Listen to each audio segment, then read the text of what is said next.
The crosshairs settled on the woman's back as she stumbled through the undergrowth, blood seeping through her torn jacket. Three armed men closed in their boots, crushing dead leaves in the darkness. She had nowhere left to run until a shadow moved between the trees. The hunters didn't know they'd just entered the territory of Daniel Hayes, a single father who'd buried his Navy SEAL past along with his wedding ring. Tonight, that past was about to claw its way back to the surface. Stay with me to see how one man's quiet life explodes into chaos when the woman he saves brings war to his doorstep. Comment your city below. I'd love to know how far this story travels. The rain started at dusk, fat drops that turned the mountain roads of Cedar Hollow into rivers of mud. Daniel Hayes stood at his kitchen window, watching the storm roll across the pine-covered ridges, while Sophie, his 8-year-old daughter, worked on her math homework at the table behind him. The pencil scratched against paper in a rhythm that had become the soundtrack to their quiet life. "Dad, what's 7 times 8? Sophie asked, her voice cutting through the drumming rain. "You know this one, sweetheart. Count it out." She groaned dramatically the way only 8-year-olds could manage. "But it's hard." "Hard things are worth doing."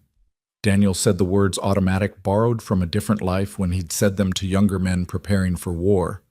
He turned from the window, catching his reflection in the dark glass, a face that had aged beyond its 38 years' eyes, that held too many ghosts. The security company radio on the counter crackled to life. "Hayes, you there?" Daniel picked up the handset. "Go ahead, Mike." "Got a sensor trip on the north perimeter of the Brennan property. Probably just a deer, but the old man's paranoid about poachers. Can you swing by?" Daniel glanced at Sophie, who was now doodling in the margins of her homework. Mrs. Chen from next door could watch her for an hour. She always could. "Give me 20 minutes, he said into the radio. Sophie looked up, her brown eyes, her mother's eyes, already knowing. "You have to work. Just for a bit. Mrs. Chen will come over." "Can't I come with you?" "Not in this weather, baby girl." He kissed the top of her head, inhaling the scent of her strawberry shampoo. "Finish your homework. I'll be back before bedtime." 20 minutes later, Daniel drove his truck along the muddy access road that bordered the Brennan property, windshield wipers fighting a losing battle against the rain. The headlights swept across dark trees that seemed to press in from both sides. He'd driven this route 100 times since taking the security job 2 years ago, but tonight felt different. The air itself seemed charged electric with the kind of tension he hadn't felt since Kandahar. He pulled over near the sensor location and killed the engine. The rain hammered on the truck's roof as he grabbed his flashlight and stepped out into the storm. Water immediately soaked through his jacket, but he barely noticed. His attention had shifted to something his conscious mind hadn't yet processed, that sixth sense that had kept him alive through 3 tours. The forest was wrong. Too quiet beneath the rain. No small animals rustling. No nightbirds. Daniel moved into the trees, his footsteps silent despite the wet leaves. The flashlight remained off. His eyes had already adjusted to the darkness, picking out shapes and shadows with practiced ease. 50 yards in, he found the first sign, broken branches at shoulder height, too deliberate to be wildlife. Then he heard it, labored breathing barely audible above the rain. He froze listening. The breathing came from his left, maybe 30 feet away. Not an animal. Human. In distress. Daniel approached slowly, every sense alert. Through a gap in the trees, he saw her. The woman was pressed against a massive pine trunk, trying to make herself invisible. Her dark hair was matted with rain and what looked like blood. Her jacket was torn at the shoulder, revealing a gash that needed immediate attention. She clutched something against her chest, a waterproof bag held like her life depended on it. Daniel was about to announce himself when he heard them voices coming from the north. Multiple men moving with purpose but without stealth. Hunters who believed their prey was already cornered. "She went this way," a voice called out. "Blood trail leads straight through here." The woman's eyes went wide with terror. She pushed herself away from the tree, ready to run, but her legs gave out. She fell to her knees in the mud, a sob escaping her lips. Daniel made his choice in an instant. He moved from cover, covering the distance between them in 3 quick strides. Her head snapped up, mouth open to scream, but he pressed a finger to his lips. "If you want to live, do exactly as I say," he whispered. She stared at him, calculating her options in a heartbeat. Then she nodded. Daniel pulled her to her feet, noting how she bit back a cry of pain. Can you run? I think so. Good. Stay close. He half carried her through the trees, moving perpendicular to the approaching voices. His truck was too far and they'd hear the engine anyway. But there was another option, an old ranger station abandoned for years that he discovered during his security rounds. More importantly, it had something the hunters wouldn't expect. The voices grew louder behind them. Found more blood. She's close. The woman stumbled, and Daniel caught her before she fell. In one smooth motion, he lifted her into his arms and ran. She weighed maybe 120, light enough that he could maintain speed even through the undergrowth. She pressed her face against his chest, her body trembling from cold and fear. The ranger station materialized from the darkness, a small wooden structure that had seen better decades. Daniel kicked the door open and set the woman down inside. Her legs immediately buckled and she caught herself on a dusty table. Thank you, she gasped. Thank you, but they'll find us. They have thermal imaging night vision. Not down there they won't. Daniel pulled aside a moldy rug, revealing a trapdoor he'd discovered months ago. The station had been built over an old Cold War-era bomb shelter, one of dozens scattered through these mountains. Can you climb down a ladder? She nodded, though he could see the effort it cost her. What's your name? He asked as he helped her to the trapdoor. Elena Marquez. I'm Daniel. Now climb. She descended into darkness and Daniel followed, pulling the trapdoor shut above them. He felt along the wall until he found the battery-powered lantern he'd left here months ago, a habit from his old life. Always have a cache, always have an exit.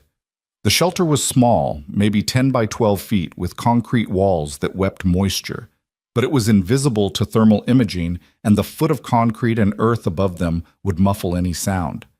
Elena collapsed against the wall, the waterproof bag still clutched to her chest. In the lantern light, Daniel could see her more clearly. Mid-30s Hispanic features with the kind of athletic build that suggested she was used to taking care of herself. The gash on her shoulder was deep but clean. No arterial damage. I need to look at that wound, he said. She nodded, exhausted. Daniel found the first aid kit he'd stashed here, another old habit, and went to work. She hissed as he cleaned the cut but didn't pull away. This needs stitches, he said. Are you a doctor? No, but I've had practice. Above them, footsteps thundered across the wooden floor. Elena tensed, but Daniel remained calm, continuing to work on her shoulder. Voices filtered down, muffled but audible. Building's empty, Marcus. Marcus. Daniel filed the name away. She didn't just vanish, another voice said, deeper, authoritative. This had to be Marcus. Check again. We've been through it twice. Maybe she doubled back. A long pause, then, spread out. She's wounded, scared, and alone. She won't get far. The footsteps moved away, but Daniel knew they wouldn't go far. These men were professionals. He could tell by how they moved, how they communicated. They'd establish a perimeter wait for dawn. They'll be back, Elena whispered. Let them come. Daniel finished bandaging her shoulder. Tell me who they are. She was quiet for so long he thought she wouldn't answer. Then, private military contractors, Blackstone Solutions. Daniel's hands stilled. He knew that name, knew their reputation. They did the dirty work that governments couldn't officially sanction. Why are they after you? Elena looked at the waterproof bag in her lap. I have something they want. Something they'll kill for. What is it? She met his eyes, and he saw a flash of steel beneath the exhaustion. Proof that they murdered my father, among other things. Daniel sat back on his heels. He'd wanted a quiet life, a safe place to raise Sophie after everything that had happened. But looking at this woman wounded, hunted, but unbroken, he knew that life had just ended. My daughter, he said suddenly. I need to call. No. Elena grabbed his wrist. They'll be monitoring all cell signals in the area. Any call you make will lead them right to whoever you're calling. The words hit him like a physical blow. Sophie was at home with Mrs. Chen unprotected. If these men were as thorough as they seemed, I have to go, he said, standing. You can't. They'll kill you the moment you step outside. They can try. Elena struggled to her feet. You don't understand. These aren't ordinary mercenaries. They're ex-special forces Delta SEALs. Good, Daniel said quietly. Then it'll be a fair fight. Something in his tone made her step back. For the first time since he'd found her, she really looked at him, saw the scars on his hands, the way he moved with economical precision, the absolute lack of fear in his eyes. "Who are you?" she whispered. "Someone who made a promise to keep his daughter safe." He moved to the ladder. "Stay here. Don't come out no matter what you hear." "Wait!" She pulled something from the waterproof bag, a photograph. This was my father, Captain Miguel Marquez, Navy Intelligence. Daniel took the photo, and the world tilted. He knew that face had served with him on a classified operation in Syria 8 years ago. Miguel had been a good man, one of the few intelligence officers the teams actually trusted. "When did he die?" Daniel asked, his voice rough. 6 months ago. They said it was a training accident. It wasn't. Elena's eyes widened. "You knew him?" "Yeah, I knew him." Daniel handed back the photo. "Stay here. I'll be back." He climbed the ladder, listened at the trapdoor for a full minute, then eased it open. The ranger station was empty, but through the window he could see flashlights moving through the trees. They were searching in a grid pattern, methodical and patient. Daniel slipped out the back door and melted into the forest.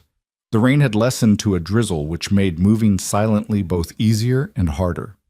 Easier because the soft patter covered small sounds. Harder because the men hunting Elena would be able to hear better too. He counted 4 lights, which meant at least 4 men, but there would be others probably stationed on the roads watching for vehicles. They'd have night vision, body armor, automatic weapons, all the advantages, except one. They didn't know he was here. Daniel circled wide, moving through the forest like a ghost.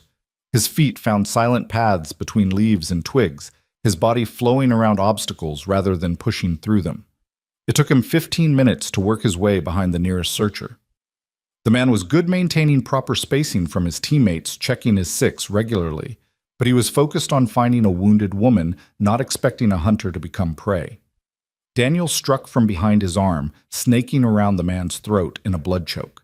The man had a fraction of a second to tense before his brain shut down from lack of oxygen. Daniel lowered him silently to the ground, zip-tied his hands and feet with the man's own restraints, and gagged him with tactical tape from the man's vest. 1 down. He took the man's radio earpiece and night vision goggles. The chatter in his ear was professional disciplined. "Sector 3 clear, moving to 4.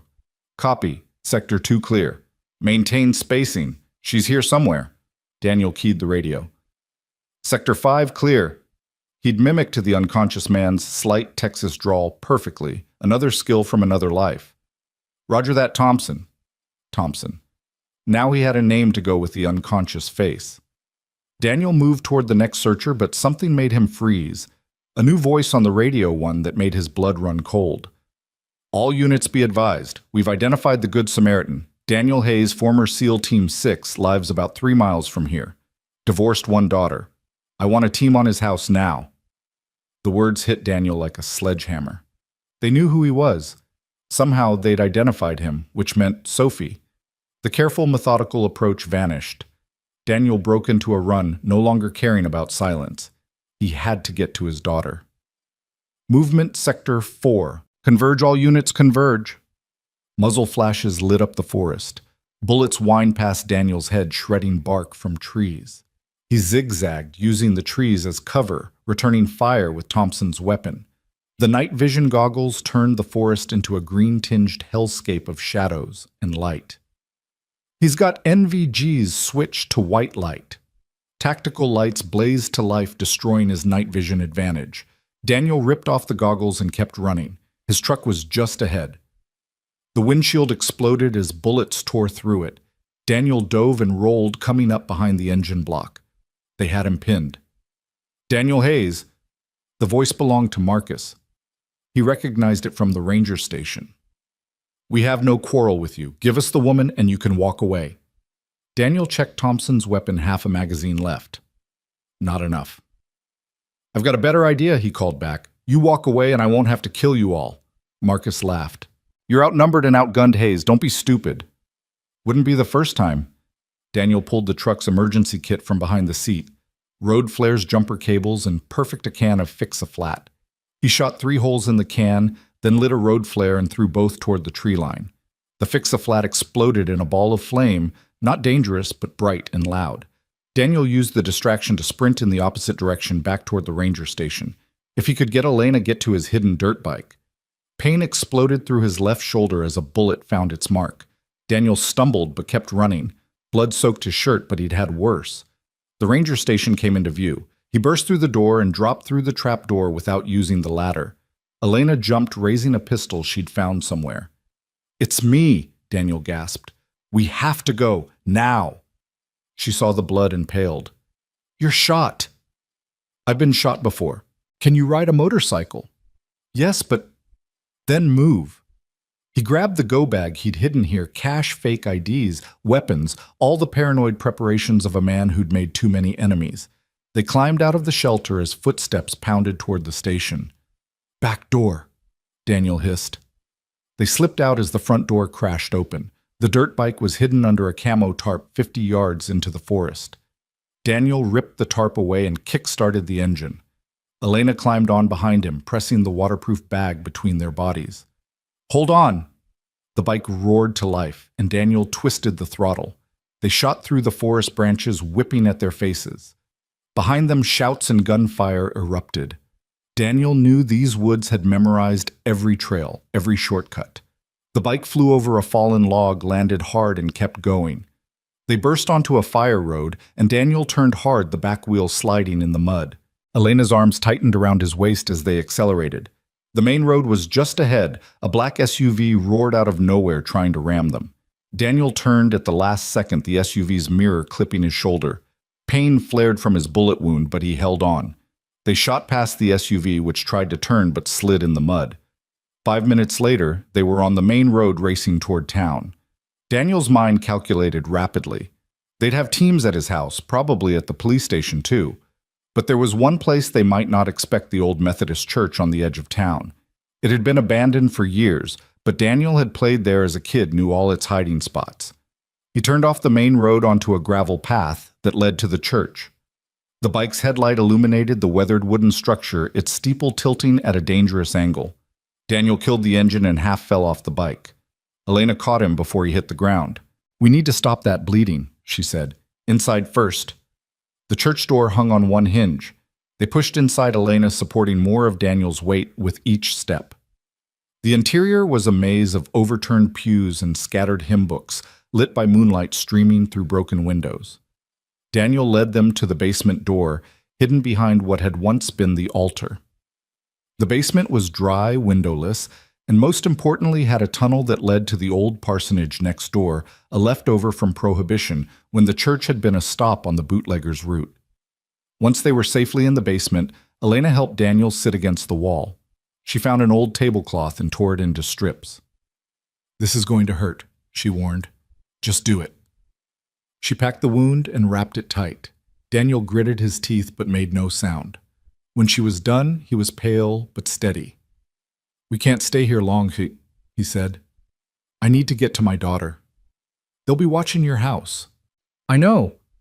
That's why we're not going to my house." He pulled out a burner phone from his go bag, one that had never been turned on completely clean. "There's someone I trust, someone they won't expect." He dialed a number from memory. It rang once, twice. "Hello?" The voice was gruff, irritated at being woken. "Tom, it's Daniel. I need you to listen very carefully." Tom Brennan, the paranoid millionaire whose property Daniel patrolled, former Marine Vietnam vet, and the only person in Cedar Hollow who knew even part of Daniel's real history. "Daniel, what's wrong?" "I need you to get Sophie, Mrs. Chen's house. Bring them both to your panic room. Do it now. Don't ask questions." There was a pause then. "How many?" "Once a Marine, always a Marine." Tom was asking about the threat. "At least 6, probably more, professional contractors. Equipment.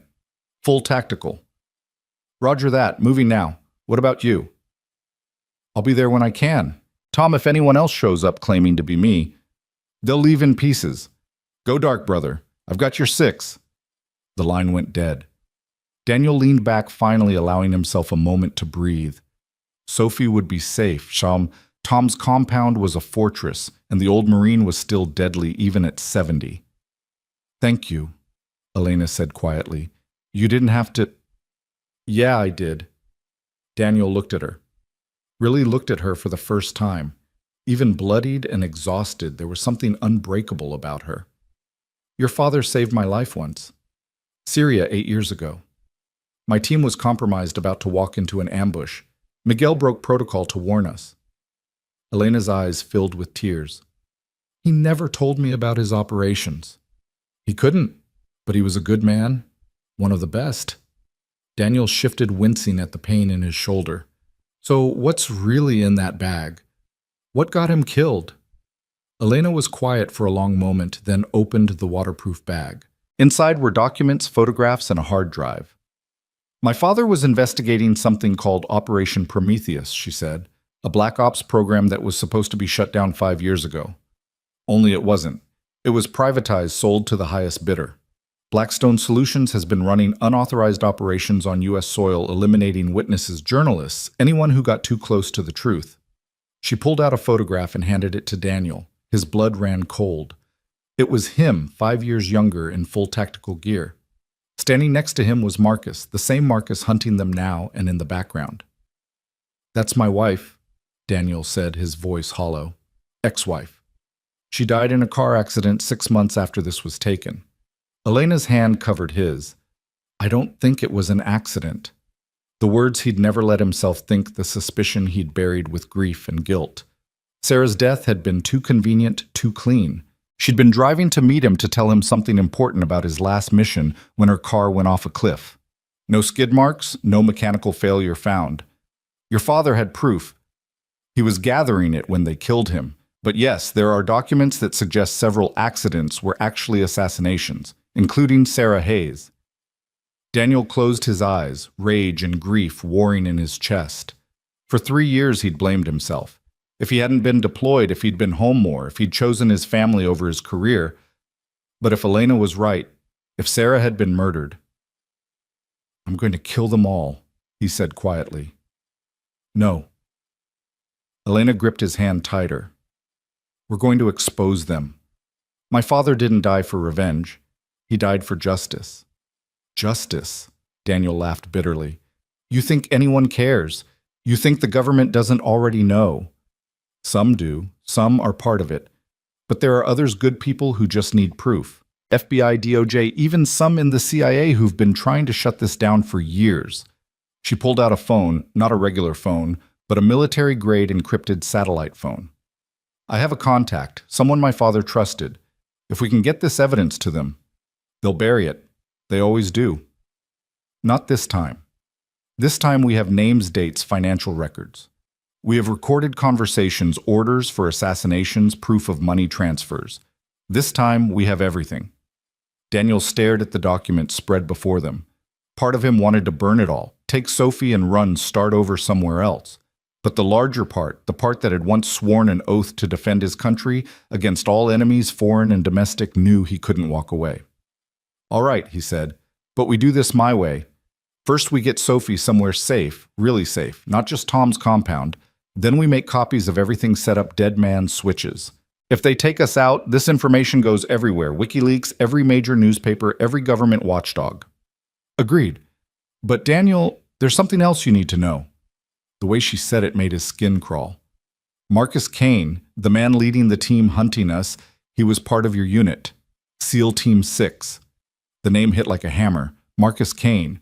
They'd called him Reaper for his kill count. They'd served together for 2 years before Marcus had gone private sector, chasing the big money. He knows how I think, Daniel said, how I operate. But you know him too. I knew who he was. I'm not sure anyone really knows who he is now. Daniel struggled to his feet. We need to move. They'll expand their search grid, and this is too obvious a hiding spot. Can you ride? I can do whatever I need to do. They gathered the documents and made their way through the tunnel to the parsonage. The old house was a skeleton of its former self, but it provided cover as they made their way to the edge of the property. Daniel's shoulder screamed with every movement, but he pushed through. He'd operated with worse injuries. The mission came first always. There, Elena pointed to a truck parked on the street, one of those anonymous work vehicles that no one looked at twice. Too convenient, Daniel said. Could be surveillance. But as they watched, a drunk stumbled out of a nearby bar and climbed into the truck, fumbling with his keys. Daniel made a decision. Stay here. He approached the truck as the drunk finally got the key in the ignition. Daniel knocked on the window. The man rolled it down, squinting. Yeah. You've had too much to drink, friend. How about I call you a cab? Mind your own. Daniel's hand shot through the window, pressing a pressure point that dropped the man into unconsciousness. He opened the door, caught the man before he fell, and positioned him in the passenger seat. To anyone watching, it would look like he'd passed out. Get in, he called to Elena. She ran over and climbed in as Daniel started the truck. They drove away slowly, just another work truck heading home after a long day. Where are we going? Elena asked. Tom's first. I need to see my daughter. Then we end this. The radio in the truck crackled. It was tuned to the police frequency. Daniel was about to turn it off when he heard, "All units be advised. We have reports of shots fired at the Brennan compound. Multiple casualties reported." Daniel's foot slammed on the accelerator. The truck surged forward, engine roaring. They found them, Elena said. No, Tom would never let them take him alive, and they couldn't breach his defenses without... Daniel's mind raced. Unless they had someone inside, someone Tom trusted. The truck tore through the quiet streets of Cedar Hollow, Daniel taking corners at dangerous speeds. His shoulder was bleeding through the makeshift bandage, but he didn't care. Sophie was all that mattered. They created a hill and the Brennan compound came into view. It was ablaze. The main house was engulfed in flames, black smoke billowing into the night sky. Fire trucks were just arriving, but Daniel could see bodies on the lawn, Tom's security guards. No, Daniel breathed. He brought the truck to a screeching halt and jumped out running toward the inferno. Elena followed, shouting his name, but he couldn't hear her over the roaring in his ears. A firefighter tried to stop him. Daniel dropped him with a single punch and kept going. The heat was overwhelming, but he pushed forward, screaming Sophie's name. Then he saw him, Marcus Kane, standing by a black SUV, watching the flames with satisfaction. Their eyes met across the chaos, and Marcus smiled. He mouthed 2 words, "Too late." Daniel's world went red. He charged toward Marcus, but strong arms caught him from behind. Police officers, firefighters, all trying to restrain him. "Sir, you can't—" "My daughter is in there," Daniel roared, throwing men off like they weighed nothing. "Sophie. Oh." Then he heard it, a small voice calling from behind him. "Daddy!" Daniel spun around. There, standing next to Tom Brennan's ancient pickup truck, was Sophie. Dirty, scared, but alive. Mrs. Chen stood next to her, both of them wrapped in emergency blankets. Daniel ran to them, falling to his knees and pulling Sophie into his arms. She buried her face in his chest, sobbing. "I was so scared," she whispered. "The bad men came, but Mr. Tom, he got us out through a tunnel. He went back for his dogs, and then the house exploded." Daniel looked over at the burning compound. Tom Brennan, paranoid old Marine, had saved his daughter's life at the cost of his own. "Listen to me, baby," Daniel said, pulling back to look at Sophie's face. "I need you to be very brave. We have to go away for a while." "Are we running from the bad men?" "No, sweetheart. We're going to stop them." Elena appeared beside them. "Daniel, we have to move. Now!" Sirens wailed as more police arrived. In minutes, this place would be locked down, and Marcus had enough connections to control the narrative. They'd be painted as suspects, not victims. Daniel stood, lifting Sophie into his arms. "Mrs. Chen, do you have family somewhere else?" The elderly woman nodded. "My sister, San Francisco." "Go to her, tonight. Don't pack, don't go home first. Elena, give her 5,000 from the bag."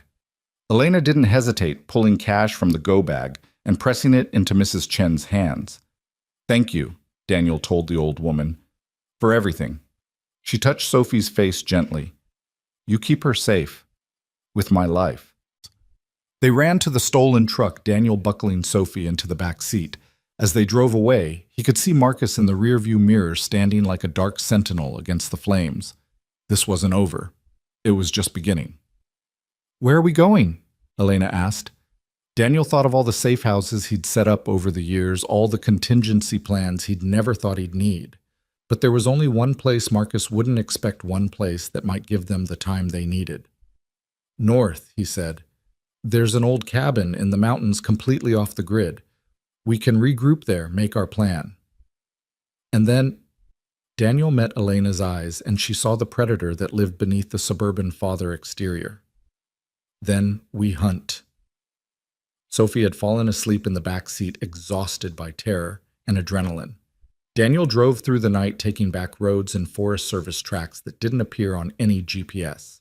His shoulder throbbed with each turn of the wheel, but he pushed through the pain. Elena worked beside him, using the satellite phone to send encrypted copies of the documents to multiple secure servers. Insurance in case the worst happened. "Tell me about Marcus," she said quietly. "If we're going to beat him, I need to understand him." Daniel was quiet for a long moment, remembering. Marcus was the best operator I ever served with. Ruthless, brilliant, absolutely without fear. But there was something else, something broken inside him. He didn't just excel at violence, he loved it. Why did he leave the teams? Officially, he was offered a better opportunity in the private sector. Unofficially, command was getting uncomfortable with his methods. There were rumors about what happened to prisoners in his custody, about operations that went sideways because Marcus decided to send a message instead of following orders. And now he's doing the same thing for Blackstone. No, now he's doing it for himself. Blackstone is just the latest employer. Marcus goes where the money is, where he can do what he does best without restrictions. The truck climbed higher into the mountains, the roads becoming rougher, more primitive. Finally, Daniel turned onto a track that was barely visible in the darkness. "From here we walk," he said. They woke Sophie gently, and Daniel carried her on his back despite his wounded shoulder. Elena carried the bags, following Daniel through the dark forest.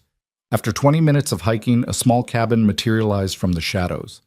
It wasn't much, one room with a loft, no electricity or running water. But it had a wood stove supplies for a month, and most importantly, it was invisible. Daniel had bought it under an alias years ago, paid cash, never told anyone about it. Once inside with Sophie tucked into the bed in the loft and Elena keeping watch, Daniel finally allowed himself to examine his shoulder properly. The bullet had gone through cleanly, missing anything vital, but it needed proper treatment. Elena helped him clean and dress it properly with supplies from the cabin's medical kit. Her hands were gentle but efficient. "You've done this before," he observed. "I wasn't always a journalist. I was an army nurse before I started investigating military corruption." "What made you change careers?" "I saw too many good soldiers die for bad reasons. Someone needed to ask why." Daniel studied her face in the lamplight. There was strength there, but also compassion. It was a dangerous combination, the kind that made people take on fights they couldn't win. "Your father would be proud," he said. "I hope so." She finished taping the bandage. "Daniel, I need to ask you something. The operation you were on with my father, Operation Prometheus, what really happened?" Daniel leaned back, memories flooding back. "We were told it was a capture/kill mission. High-value target in Syria, someone selling chemical weapons to terrorists. But when we got there," he shook his head, "it was a family, parents, 3 kids. Your father tried to abort the mission, said the intelligence was wrong, but Marcus followed the original orders. He killed them. All of them. Said dead witnesses couldn't contradict the official story." Elena's face paled. "And my father reported it up the chain. There was an investigation, supposedly, but nothing happened to Marcus. He left the team 6 months later with full honors and a lucrative contract with Blackstone. And my father kept investigating. Until they killed him for it." They sat in silence for a moment, the weight of the truth heavy between them. "We're going to stop them," Elena said finally. "All of them. It won't bring back the dead." "No, but it might save the living." Daniel looked up at the loft where Sophie slept. His daughter, innocent of all this violence and corruption. She deserved a world where men like Marcus Kane couldn't operate with impunity. "All right," he said. "Tomorrow we start planning. We'll need resources, allies, and a way to get this information to someone who can actually do something with it. I have contacts." A sound outside made them both freeze. Footsteps on leaves, trying to be quiet, but not quite succeeding. Daniel moved silently to the window, peering out into the darkness. 3 figures moving toward the cabin in tactical formation. "They found us," he whispered. "Get Sophie. Back door. Now." Elena moved toward the ladder, but it was too late. The front door exploded inward and men in tactical gear stormed in. Daniel reacted instantly, grabbing the nearest attacker and using him as a shield as the others opened fire. The cabin filled with the deafening sound of automatic weapons. Daniel threw the man he was holding into the others and dove for his rifle. He came up firing, dropping one attacker with a double tap to the chest. The man's body armor absorbed the rounds, but the impact knocked him down. Elena had grabbed a pistol and was returning fire from the loft, keeping the attackers' heads down while shielding Sophie with her body. "Go!" Daniel shouted. "Window." She didn't hesitate. Elena grabbed Sophie and jumped through the loft window, a 15-foot drop to the ground below. Daniel heard them hit and keep running. He laid down covering fire and followed, diving through the main floor window as bullets shredded the wall where he'd been standing. He hit the ground hard, his wounded shoulder screaming, but rolled to his feet and ran. "Daddy!" Sophie's terrified voice cut through the darkness. Daniel found them 20 yards into the forest, Elena trying to carry Sophie while limping badly. She'd injured her ankle in the fall. "Here!" He scooped Sophie up with his good arm. "This way." They ran deeper into the forest, the sounds of pursuit close behind. Daniel knew these woods had walked them 100 times, but their pursuers had night vision and were gaining ground. Then he remembered the old mine shaft abandoned for 50 years. It was dangerous, unstable, but it might be their only chance. "Trust me," he told Elena, and led them to what looked like solid ground covered in leaves. "Jump when I do," he said, and then stepped into nothing. They fell 8 feet into darkness, landing in a pile of decades-old mining debris. Sophie cried out, but Daniel covered her mouth gently. "Shh, baby, we have to be quiet." Above them, footsteps approached. Daniel could see flashlight beams dancing across the opening. "They came this way," a voice said. "Track's clear. Check the perimeter. They couldn't have gone far." The footsteps moved away, but Daniel knew they'd be back. The mine shaft extended deeper into the mountain he'd explored it once years ago. It was dangerous, but staying here was certain death. "Can you walk?" he asked Elena. She tested her ankle. "I think so." They moved deeper into the mine, Daniel using his phone's flashlight sparingly. The tunnel was narrow, forcing them to move single file. Sophie whimpered, terrified of the darkness and the tons of rock above them. "It's okay, sweetheart," Daniel whispered. "Remember the story I used to tell you about the brave princess who went underground to fight the dragon?" "This isn't a story," Sophie sobbed. "No," Daniel agreed. "But you're still brave." They kept moving, the tunnel branching and twisting. Daniel tried to remember the layout from his previous exploration, but everything looked the same in the darkness. Then he heard the sound of running water. "This way!" The tunnel opened into a larger chamber where an underground stream had carved a channel through the rock. The water was freezing, but it led out. Daniel remembered it emerged near a waterfall 2 miles down the mountain. "We have to go through the water," he told them. "Daniel, she's 8 years old," Elena protested, "and if we stay here, she won't make it to 9.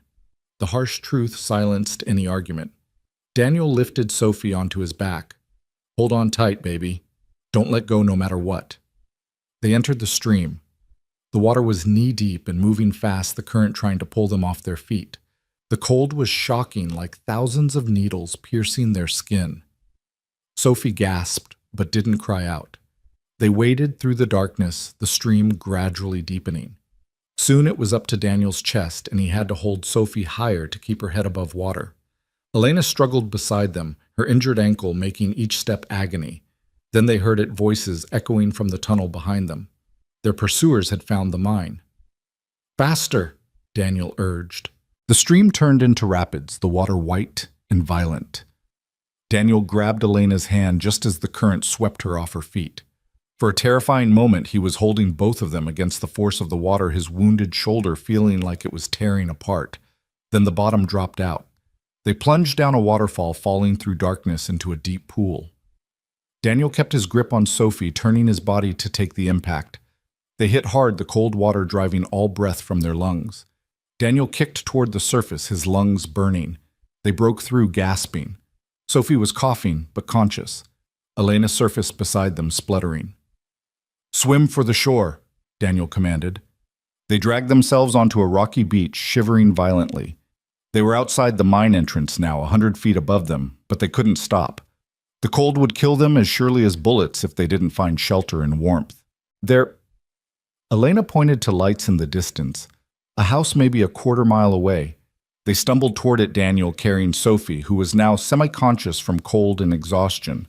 The house was small, modest, with smoke rising from the chimney. Daniel didn't hesitate. He kicked in the door. An elderly man jumped up from his chair, reaching for a shotgun, but froze when he saw them. A wounded man carrying a child, a limping woman, all of them soaked and shivering. "Please," Daniel said, "we need help." The old man lowered the shotgun. "Jesus Christ, Mary, get blankets and the medical kit." An elderly woman appeared, took one look at them, and immediately went into caretaker mode. Within minutes, they were wrapped in blankets by the fire, hot soup pressed into their hands. "Should I call an ambulance?" the old man asked. "No," Daniel and Elena said simultaneously. The old man studied them more carefully. "You're that family from the news. The ones they're saying started the fire at the Brennan place." "We didn't," Elena started. "I know," the old man interrupted. "Tom Brennan was my friend for 40 years. He called me tonight, told me if anyone showed up looking like they'd been through hell, I was to help them." He pulled out a set of keys. His backup plan. "There's a truck in my barn supplies in the bed. He said you'd know where to go." Daniel closed his eyes, gratitude and grief warring in his chest. Even in death, Tom was watching his six. "Thank you," he managed. "Don't thank me. Just stop whoever did this to Tom."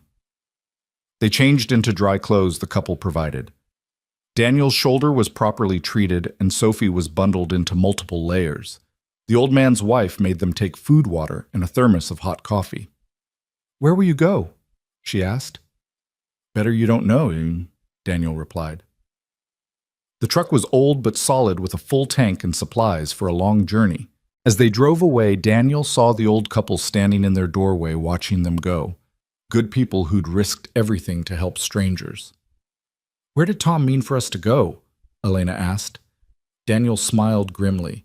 "He had a brother in Montana, former CIA. If anyone can help us get this information to the right people, it's him." "That's a long drive." 15 hours if we push it, but first we need to make a stop." "Where?" "My storage unit. There are things there we'll need." They drove through the rest of the night, Sophie sleeping fitfully in the back. As dawn broke, they pulled into a storage facility on the outskirts of a small town 50 miles from Cedar Hollow. Daniel punched in the code, and the gate opened. Unit 47 was in the back, away from cameras. Inside was his past weapons, communications, equipment cache, in multiple currencies and documents he'd hoped never to need again. "My God," Elena breathed. "You were preparing for war." "I was preparing to disappear," Daniel corrected. "But war will do." He loaded specific items into duffel bags, encrypted satellite phones, night vision equipment, body armor that would fit Elena, and weapons. Lots of weapons. "Is all this legal?" Elena asked. "Does it matter anymore?" She had no answer to that. As they loaded the truck, Daniel's tactical phone, one that only 3 people in the world had the number for, buzzed. He looked at the message, and his blood ran cold. "Hello, brother," it read. "Nice disappearing act at the mine, but you can't run forever. I have something you want. You have something I need. Let's make a deal." M. Attached was a video. Daniel opened it with trembling hands. It was Tom Brennan, bloodied but alive, tied to a chair. "He's alive," Daniel breathed.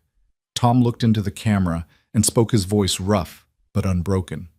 "Daniel, don't you dare trade yourself for me. You protect that little girl. That's an order, Marine." Marcus's voice came from off camera. "Touching. But here's the thing, Daniel. I know you. You won't let him die. Storage Unit 47 wasn't it. You have 10 minutes before I start removing pieces of your friend." Daniel looked around. They'd been tracked. Probably had been since they left the mine. This had all been orchestrated to get them here. Get in the truck, he told Elena. Take Sophie and go. No, we're not splitting up. This is my fight. This became our fight the moment they killed my father. Elena's eyes blazed with determination. We do this together or not at all. Daniel wanted to argue, but there was no time. Marcus would make good on his threat.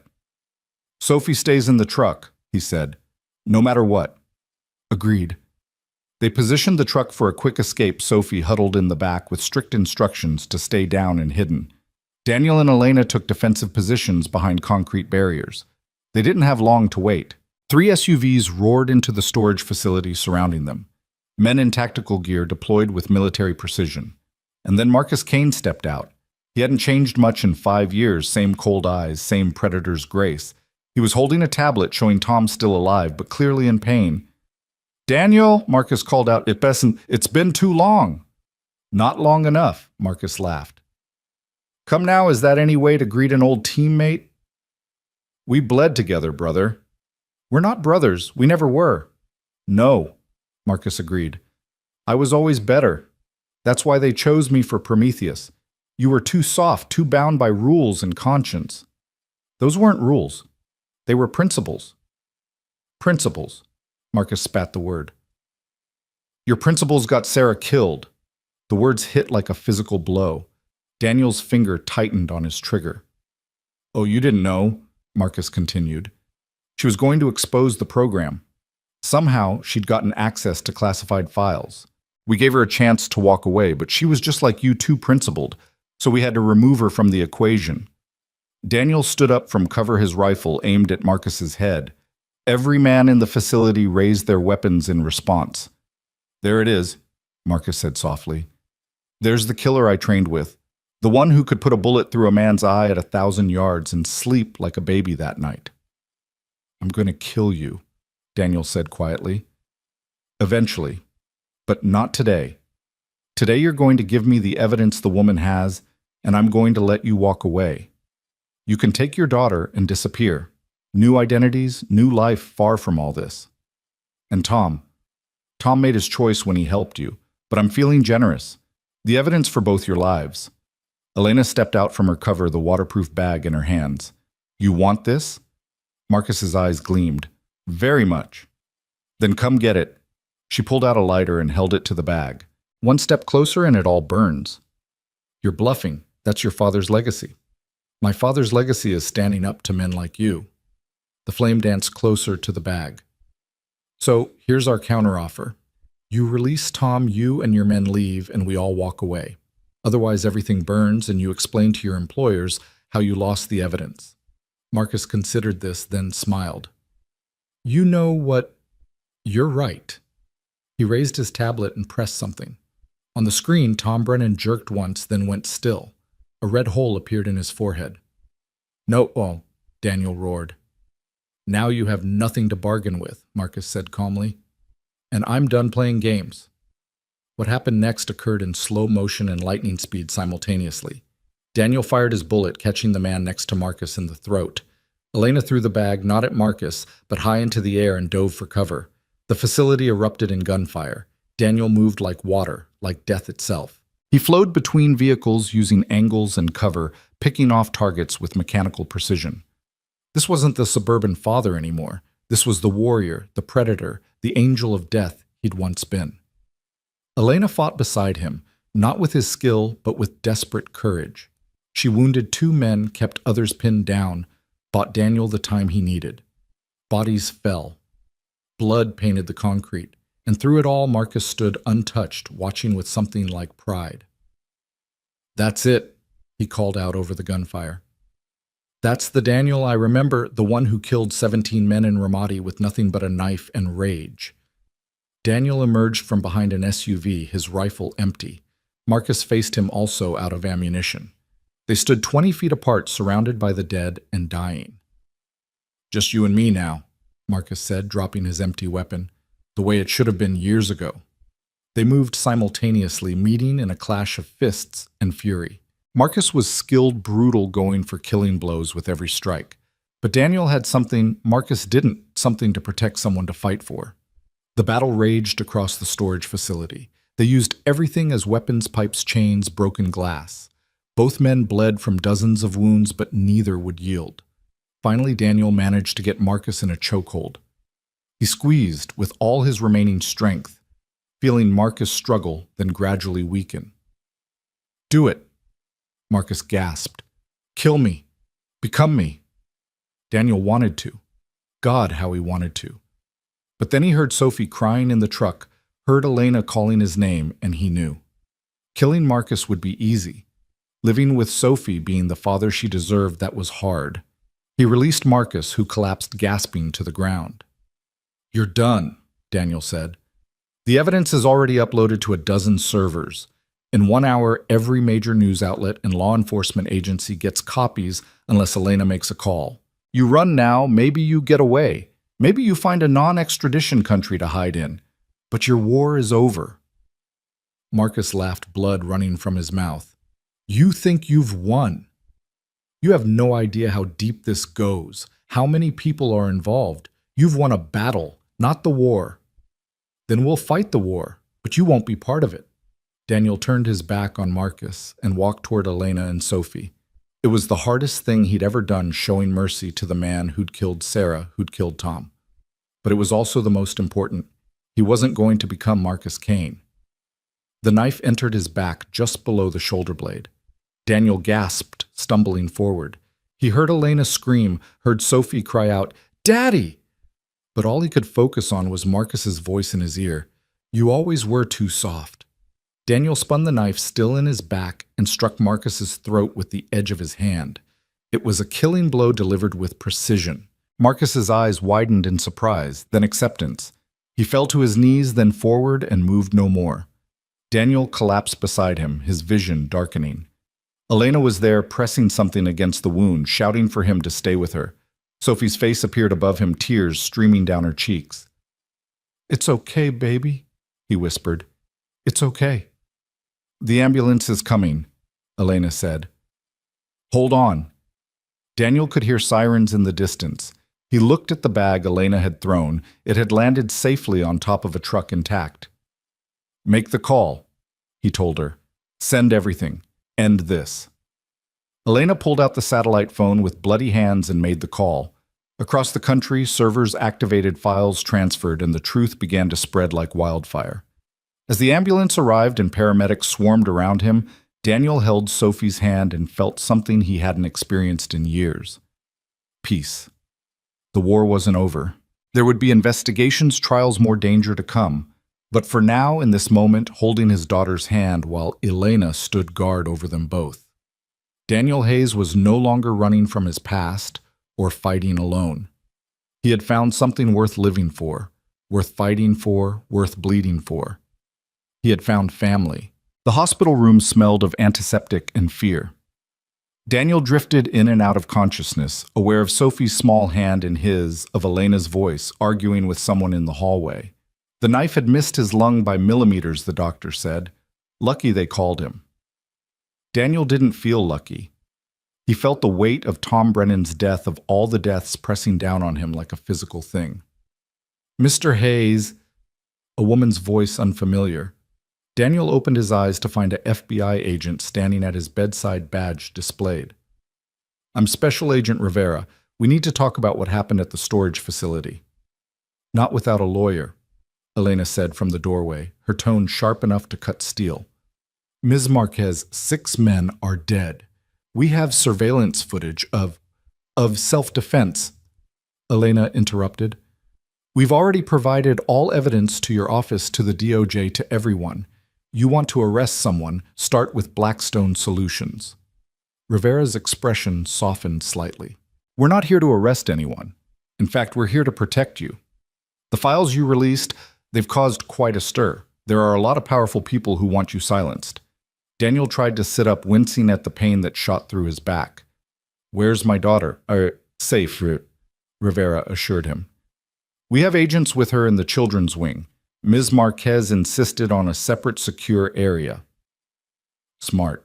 Elena had learned fast that trust was a luxury they couldn't afford. Daniel looked at Rivera more carefully.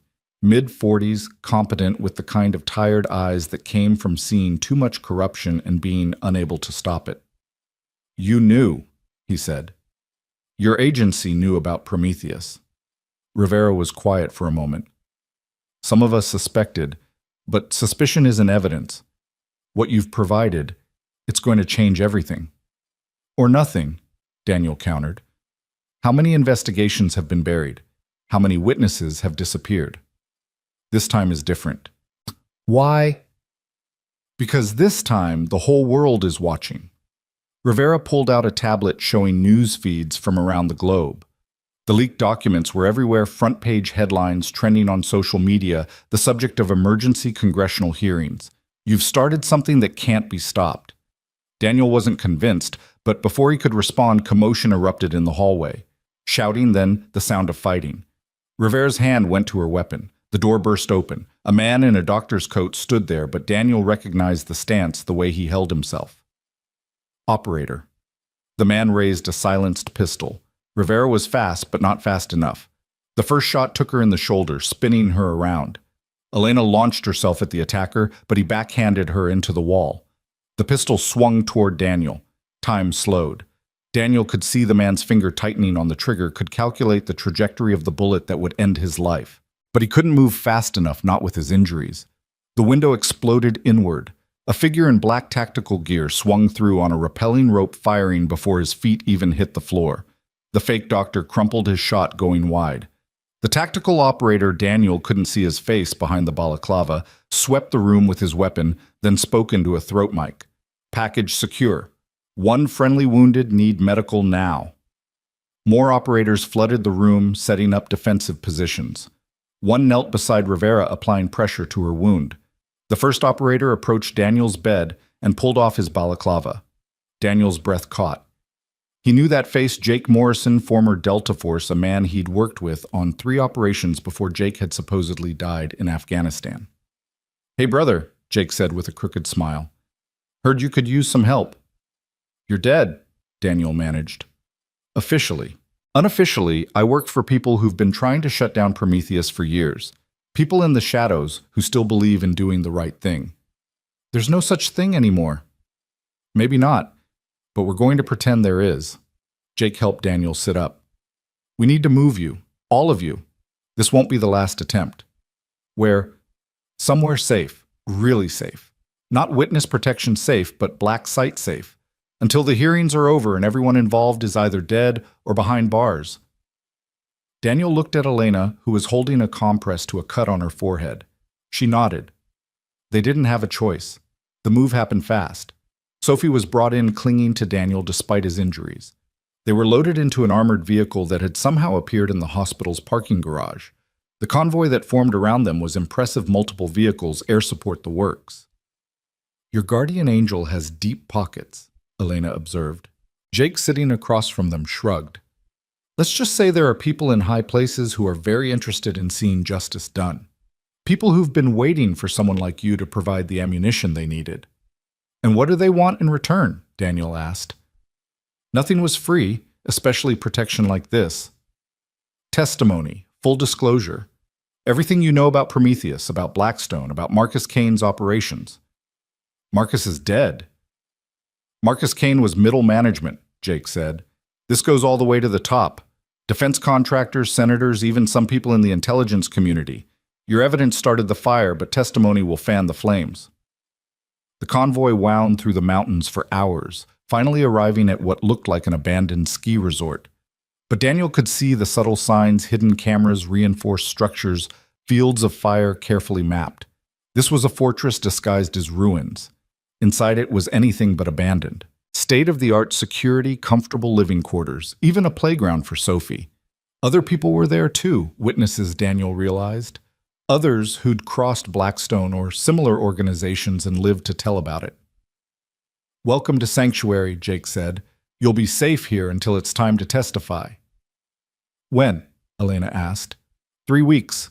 Congressional hearing, closed session at first, then public. The whole world will be watching." 3 weeks. Daniel could hardly imagine being still that long, but Sophie needed stability, needed to feel safe. He watched her explore the playground, already making friends with another child whose parents were presumably also in hiding.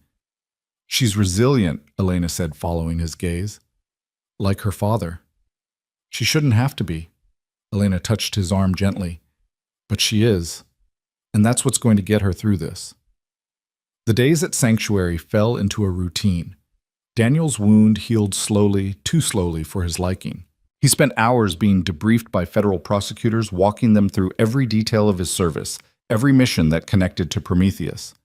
Elena did the same with her father's investigation, the two narratives weaving together to form a damning picture of corruption and murder. Sophie adapted as children do with remarkable resilience. She attended classes with the other children, protected and taught by security-cleared teachers. At night, she still had nightmares, still called out for Daniel, but less frequently as the days passed. It was during the second week that Elena found Daniel on the observation deck, watching the sunrise over the mountains. Couldn't sleep, she asked.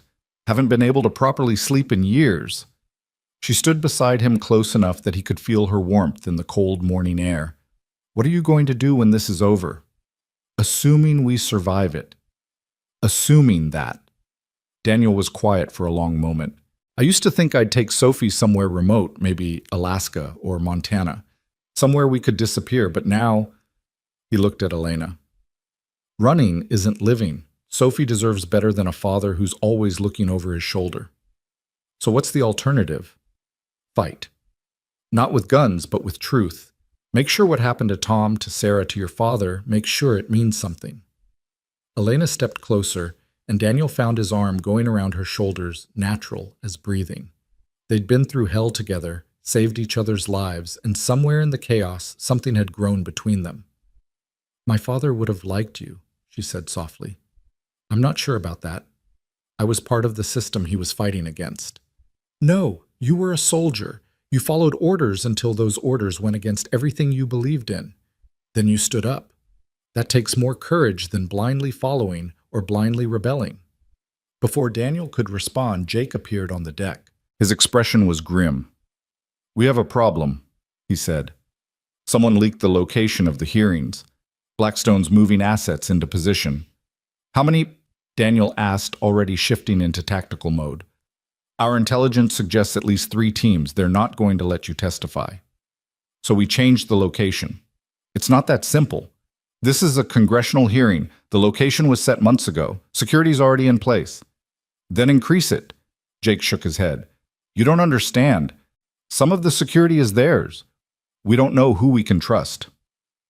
Daniel felt the familiar weight of incoming disaster. They'd been naive to think Blackstone would simply let them testify that the rule of law still meant something to these people. What are our options? Elena asked. We can try to get you there in secret, hope we can protect you long enough to testify, or you don't go. You stay hidden, stay safe. That's not an option, Daniel said flatly. We testify, or all of this was for nothing. Jake nodded like he'd expected that answer. Then we do this smart. Multiple routes, decoy convoys, and a small team of people I trust absolutely. How small? 4 operators, including me. Any more, and we risk infiltration. 4 operators to protect them against 3 teams of Blackstone mercenaries. The odds were terrible, but Daniel had faced worse. When do we leave? Tomorrow night. We'll move under cover of darkness, take a route they won't expect.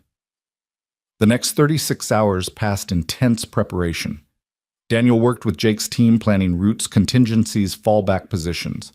Elena prepared her testimony, organizing the evidence into a coherent narrative that would be impossible to deny or dismiss. Sophie sensed the tension and became clingy, refusing to let Daniel out of her sight. Are the bad men coming back? She asked as Daniel tucked her into bed the night before they were to leave. He wanted to lie to tell her everything would be fine, but she deserved better than comfortable lies. Maybe. But I won't let them hurt you. What about you? Will they hurt you? Daniel kissed her forehead. I'm pretty tough, baby girl, and I've got help this time. Elena's helping. Yeah, she is. Sophie considered this. I like her. She's nice, and she makes you smile. Does she? You don't smile much, Daddy, but when she's around you do. Out of the mouths of babes. Daniel hadn't realized it was so obvious, but Sophie was right. Despite everything, despite the danger and death that surrounded them, Elena made him remember what it felt like to hope. The morning of their departure dawned gray and cold, with snow beginning to fall. Perfect weather for what they had planned, the snow would provide cover and make aerial surveillance difficult. The convoy formed in the underground garage, 3 identical SUVs, all armored, all with tinted windows. Daniel, Elena, and Sophie would be in one, but even Jake's team wouldn't know which one until the last moment. "Remember," Jake said during the final briefing, "if we're hit, you don't stop. You don't try to help. You get to the safe house and wait for extraction. Clear." "Clear," Daniel confirmed, though he knew he'd never leave Jake or his team behind if it came to that. They loaded into the vehicles, Sophie clinging to her stuffed elephant, the one thing she'd managed to save from their old life. Elena sat beside them, her hand finding Daniel's as the convoy began to move. The first hour was quiet.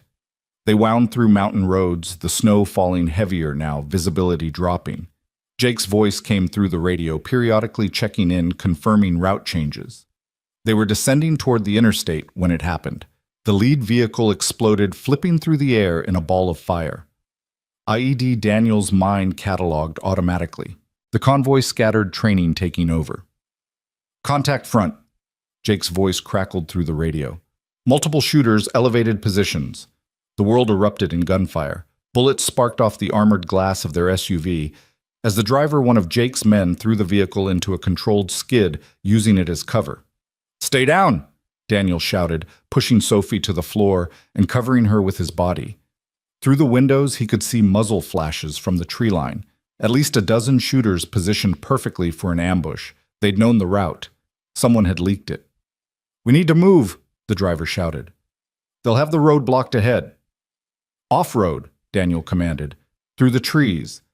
The driver didn't hesitate, yanking the wheel hard right and plowing into the forest.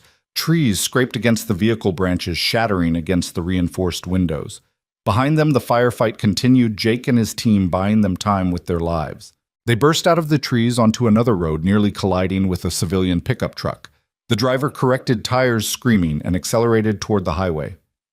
"Jake, we're clear," Daniel said into the radio. "What's your status?" "Static." Then faintly, "Go. Safe house. We'll hold."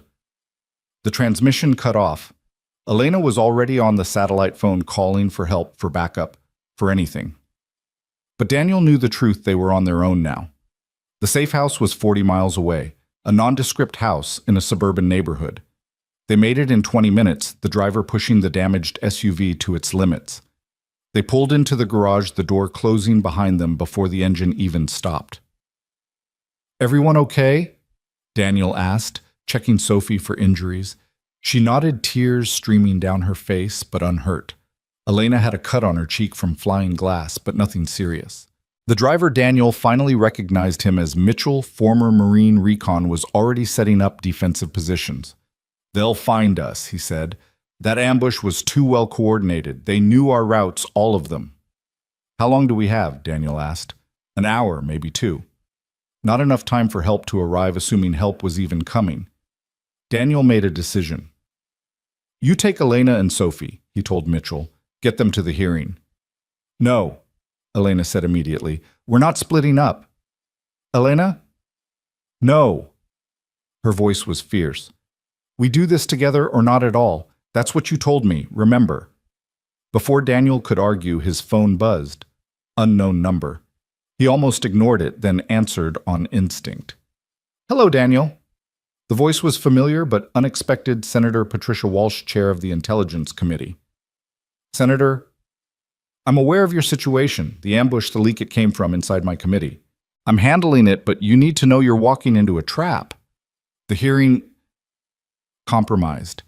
But if you don't show they win, everything gets buried." She paused. "There's another way.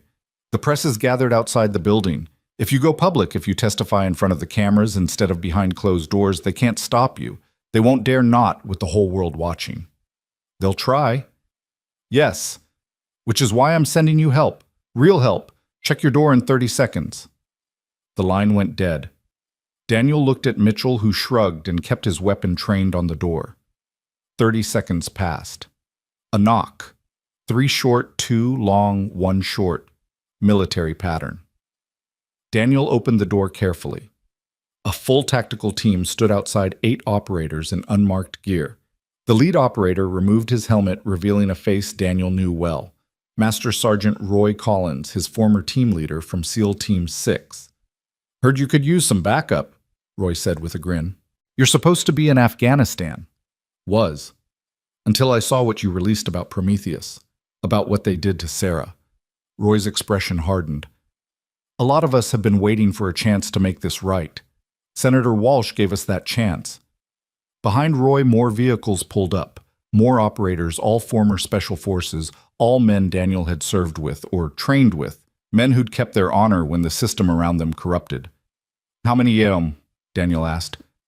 42, all volunteers, all ready to ensure you make it to that hearing." For the first time since the ambush, Daniel felt hope. Not just for survival, but for victory. "Then let's end this, Shep," he said. The convoy that formed was unlike anything that had protected them before.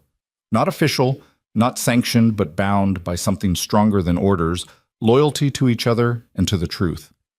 They moved through the city like a military operation, vehicles leapfrogging operators providing overwatch from rooftops. Blackstone's teams were waiting, of course. The first attack came 10 blocks from the Capitol building. RPGs and automatic weapons fire from multiple positions. But this time, Daniel's protectors were ready. Counter-snipers eliminated threats before they could engage. Electronic warfare specialists jammed remote detonators. It wasn't a fight, it was a statement. The second attack was more desperate. Blackstone operators in stolen police uniforms tried to establish a roadblock. Roy's team went through them like paper non-lethal, but decisive. They wanted these men alive, wanted them to testify about who gave their orders. By the time they reached the Capitol, the media had been alerted. Cameras were everywhere, broadcasting live as the convoy pulled up.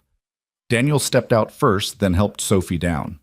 Elena followed, the evidence bag clutched in her hands. The crowd of reporters surged forward, but Roy's team held them at a respectful distance. Daniel could see senators watching from the building's windows, some looking pleased, others terrified. The truth was coming, and there was nowhere left to hide. "Mr. Hayes," a reporter shouted, "will you testify about Operation Prometheus?" Daniel stopped at the bottom of the Capitol steps, Sophie's hand in his, Elena beside him. He looked directly into the nearest camera. "I'm going to testify about all of it," he said clearly. "About the illegal operations, the murders, the cover-ups, about how private military contractors have been conducting unauthorized operations on American soil, about how they killed my wife Elena's father and dozens of others who tried to expose them." "Can you prove these allegations?" another reporter called. Elena held up the evidence bag. "We have documents, recordings, financial records. Everything needed to prove that Blackstone Solutions and their allies in government have been operating outside the law for years." "And you'll name names?" someone asked. "Every single one," Daniel confirmed. They climbed the steps, Roy's team forming a protective corridor. At the top, Senator Walsh waited with Capitol Police real ones, this time carefully vetted. "Mr. Hayes, Ms. Marquez," she said formally, "the committee is ready for your testimony." "We testify publicly," Daniel said, "in front of the cameras." Walsh smiled slightly. "I thought you might say that. We've arranged for the hearing to be held in the main chamber. Every major network will be broadcasting live." They entered the building, footsteps echoing in the marble halls. Sophie walked between Daniel and Elena, brave despite her fear. Behind them, Roy's team maintained security ready for any last-minute attempts to stop them. The hearing chamber was packed. Senators, reporters, officials from various agencies, all waiting to hear what Daniel and Elena had to say. At the witness table, 2 chairs waited. 3. Daniel corrected mentally as a Senate aide quickly added a 3rd chair for Sophie. As they took their seats, Daniel saw the men and women scattered throughout the crowd, their bearing marking them as operators. Blackstone's last line of defense, probably armed despite security, but they couldn't act not with cameras rolling, not with the whole world watching. Senator Walsh called the hearing to order. "Mr. Hayes, Ms. Marquez, you understand you're testifying under oath." "We do," they said in unison. "Then please begin." Elena went first. her voice clear and steady as she laid out her father's investigation. She showed documents, played recordings, presented evidence that was impossible to refute. The chamber was silent except for her voice and the scratch of reporters' pens. When it was Daniel's turn, he started at the beginning. His recruitment, his training, his missions. He named names, dates, locations. He described operations that were supposedly classified but had actually been illegal. He talked about Marcus Kane, about the culture of violence for profit that had infected private military contracting. And then he talked about Sarah. My wife was murdered because she discovered the truth about Operation Prometheus. He said, his voice thick with controlled emotion.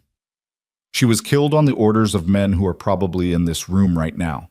Men who thought they were above the law, above justice. That's a serious accusation, Mr. Hayes. A senator interrupted Senator Graves. Daniel noted one of Blackstone's biggest supporters. Do you have proof? Daniel looked him directly in the eye. Check your bank account, Senator. The ones in the Caymans you thought were hidden. We have the records. We have everything. Graves went pale, sinking back in his chair. The testimony continued for hours. By the end, the scope of the conspiracy was clear. Dozens of operations, hundreds of deaths, billions of dollars in illegal profits, and all of it traceable, provable, undeniable. When they finally finished, the chamber erupted. Senators shouting for investigations, reporters rushing to file stories, federal agents moving to arrest those who'd been named. In the chaos, Daniel felt a small hand slip into his. Is it over, Daddy? Sophie asked. Almost, baby. Almost. But even as he said it, Daniel saw movement in his peripheral vision, one of the Blackstone operators in the crowd reaching inside his jacket. Time slowed as it always did in these moments. The operator pulled out not a weapon, but a phone. He looked at it, then at Daniel, and slowly shook his head. Whatever order he'd been waiting for, it wasn't coming. Or perhaps seeing the truth laid bare, he'd chosen not to follow it. One by one, the other Blackstone operators in the crowd stood and walked out. Not in defeat, but in surrender. The war was over. They'd lost. Outside the Capitol, the crowd had grown enormous. When Daniel, Elena, and Sophie emerged, a cheer went up. Not for celebrities or politicians, but for ordinary people who'd stood up to extraordinary evil and won. Roy's team escorted them through the crowd to waiting vehicles. Not to another safe house, but to a hotel where they could finally rest, finally process everything that had happened. That night, as Sophie slept peacefully for the first time in weeks, Daniel stood on the hotel balcony looking out over the city. Elena joined him as he'd known she would. What now? She asked. Now we rebuild. Sophie needs a normal life, or as normal as possible after all this. And us? Daniel turned to her. In the chaos and violence they'd found, something neither had expected. Not just partnership, but possibility. I don't know, he admitted, but I'd like to find out. Elena smiled, the first real smile he'd seen from her since this all began. So would I. They stood together in comfortable silence, watching the city lights, the weight of the past weeks slowly lifting. Tomorrow would bring new challenges, trials, testimony, the long process of justice. But tonight, they were alive, they were free, and they were together. In the room behind them, Sophie stirred in her sleep, then settled. No nightmares tonight. No running, no fear. Just peace, hard-won and precious. The news coverage continued for weeks. The trials would go on for years. But the immediate danger was over. Blackstone Solutions was disbanded, its leaders arrested or fled. The corrupt officials who'd enabled them were exposed, their careers and freedom forfeit. Daniel found them a house outside Denver, not hidden, not fortified, just a normal house on a normal street. Sophie started at a new school, made friends, joined the soccer team. She still had nightmares, sometimes still flinched at loud noises. But children are resilient. She was healing. Elena moved into the guest room, initially maintaining the fiction that she was just staying temporarily while she wrote her book about the investigation. But her toothbrush migrated to the main bathroom. Her clothes filled the empty side of the closet. Her laptop took up permanent residence on the kitchen table. One evening, 3 months after the hearing, Daniel found her there, typing furiously. "How's the book coming?" he asked. "Almost done. Just trying to figure out the ending." "How does it end?" Elena looked up at him, then at Sophie playing in the backyard, then back to Daniel. I think it ends with hope, with the possibility that even after the worst darkness, people can find light again. That's a good ending. It's a beginning, really. She was right, Daniel realized. Everything they'd been through, the violence, the loss, the fight for justice, it was all just the beginning of something new. A life without looking over their shoulders. A future that belonged to them, not to the ghosts of the past.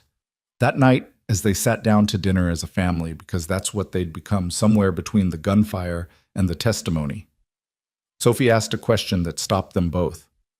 Elena, are you going to marry my dad? Daniel nearly choked on his water. Elena turned bright red. Sophie, Daniel managed, you can't just... Why not? Sophie asked with 8-year-old directness. You love each other, don't you? Daniel and Elena looked at each other across the table.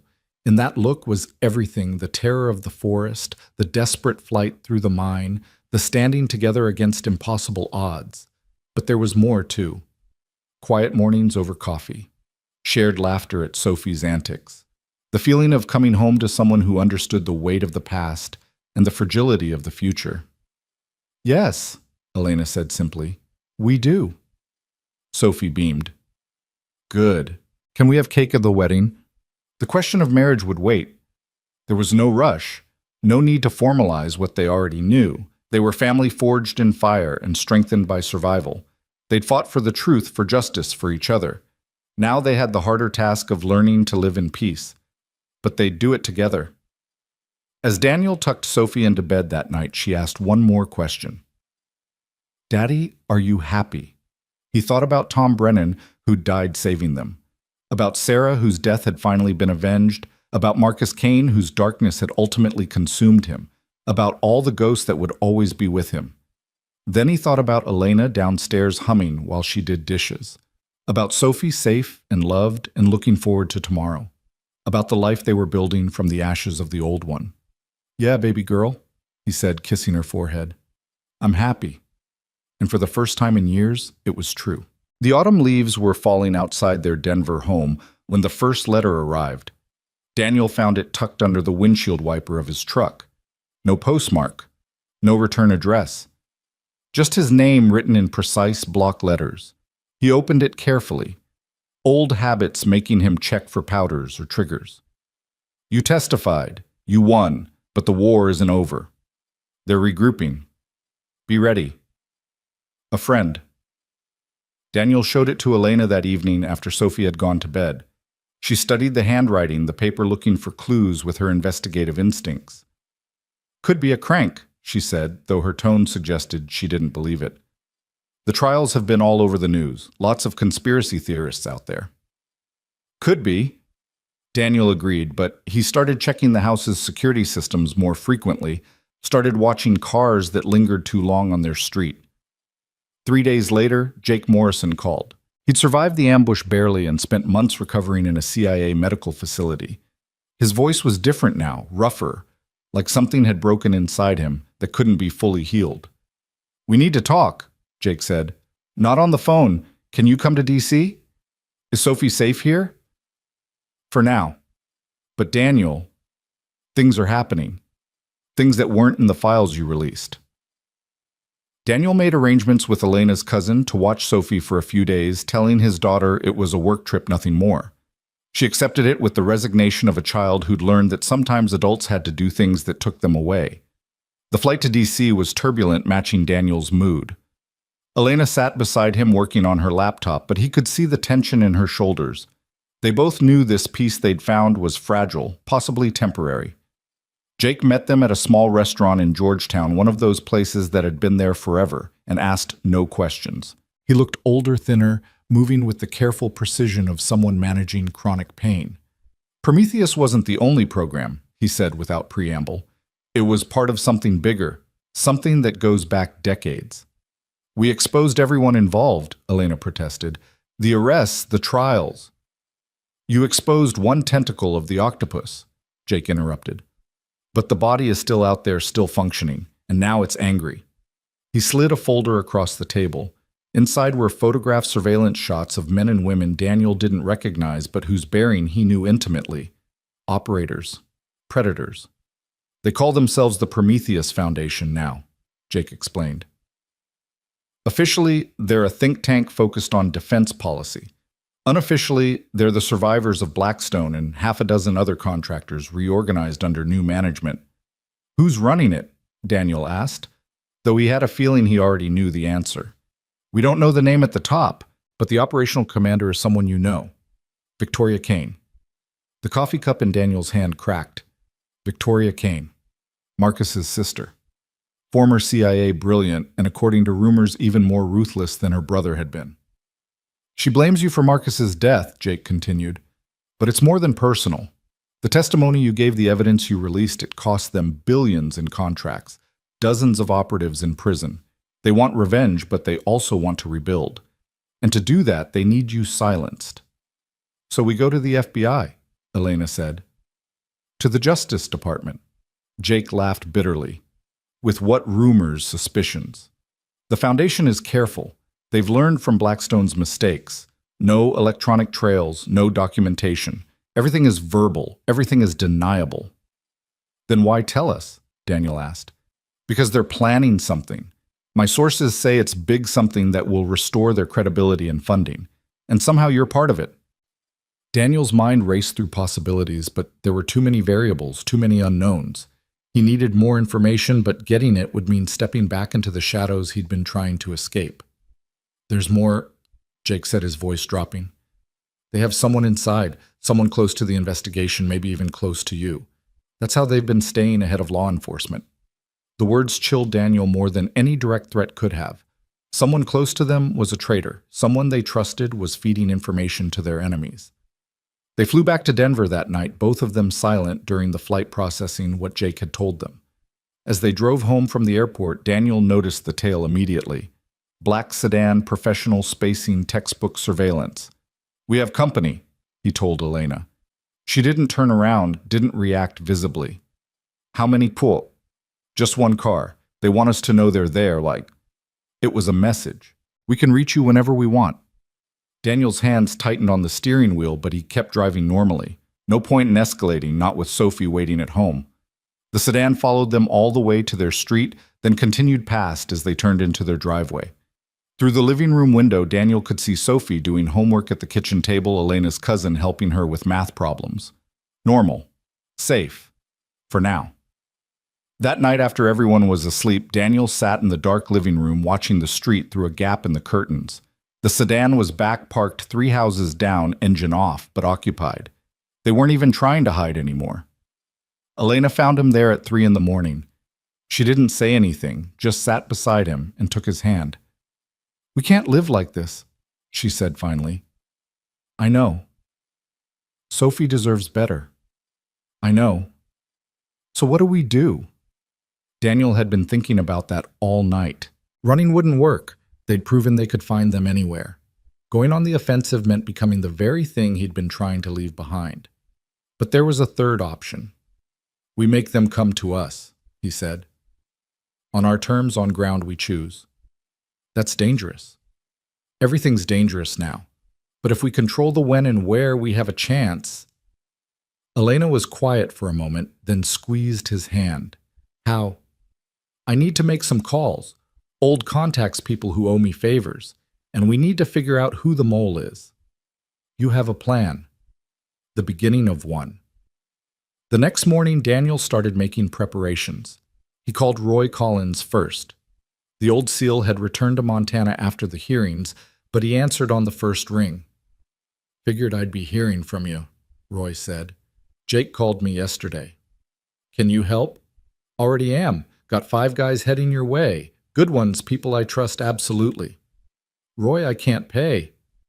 Nobody's asking you to. Some fights you take because they're right. Next, Daniel contacted Senator Walsh's office. She was in a Judiciary Committee meeting, but her aide promised she'd call back within the hour. She did in 45 minutes.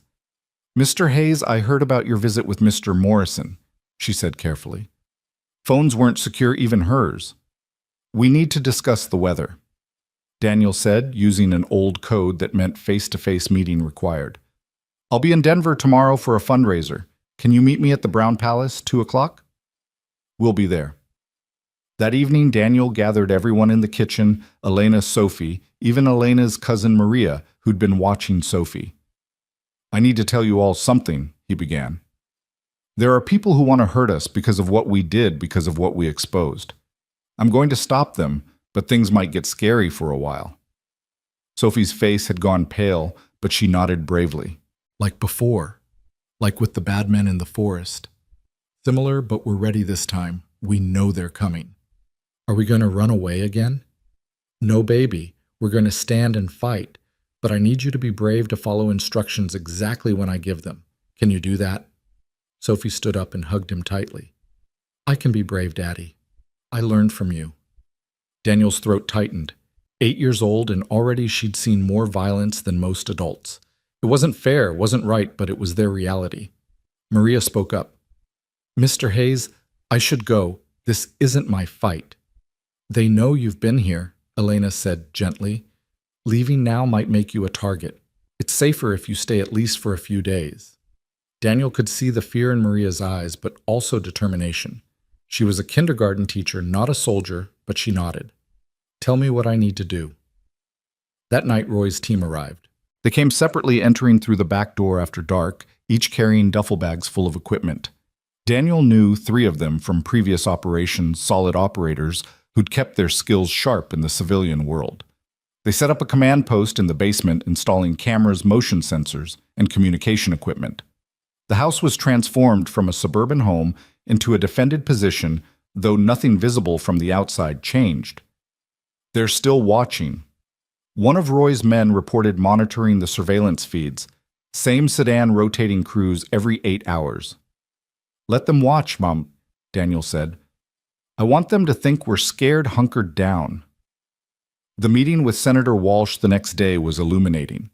She arrived with minimal security, trusting Daniel's assessment that a large protective detail would only escalate tensions. They met in a private dining room swept for bugs by Roy's team.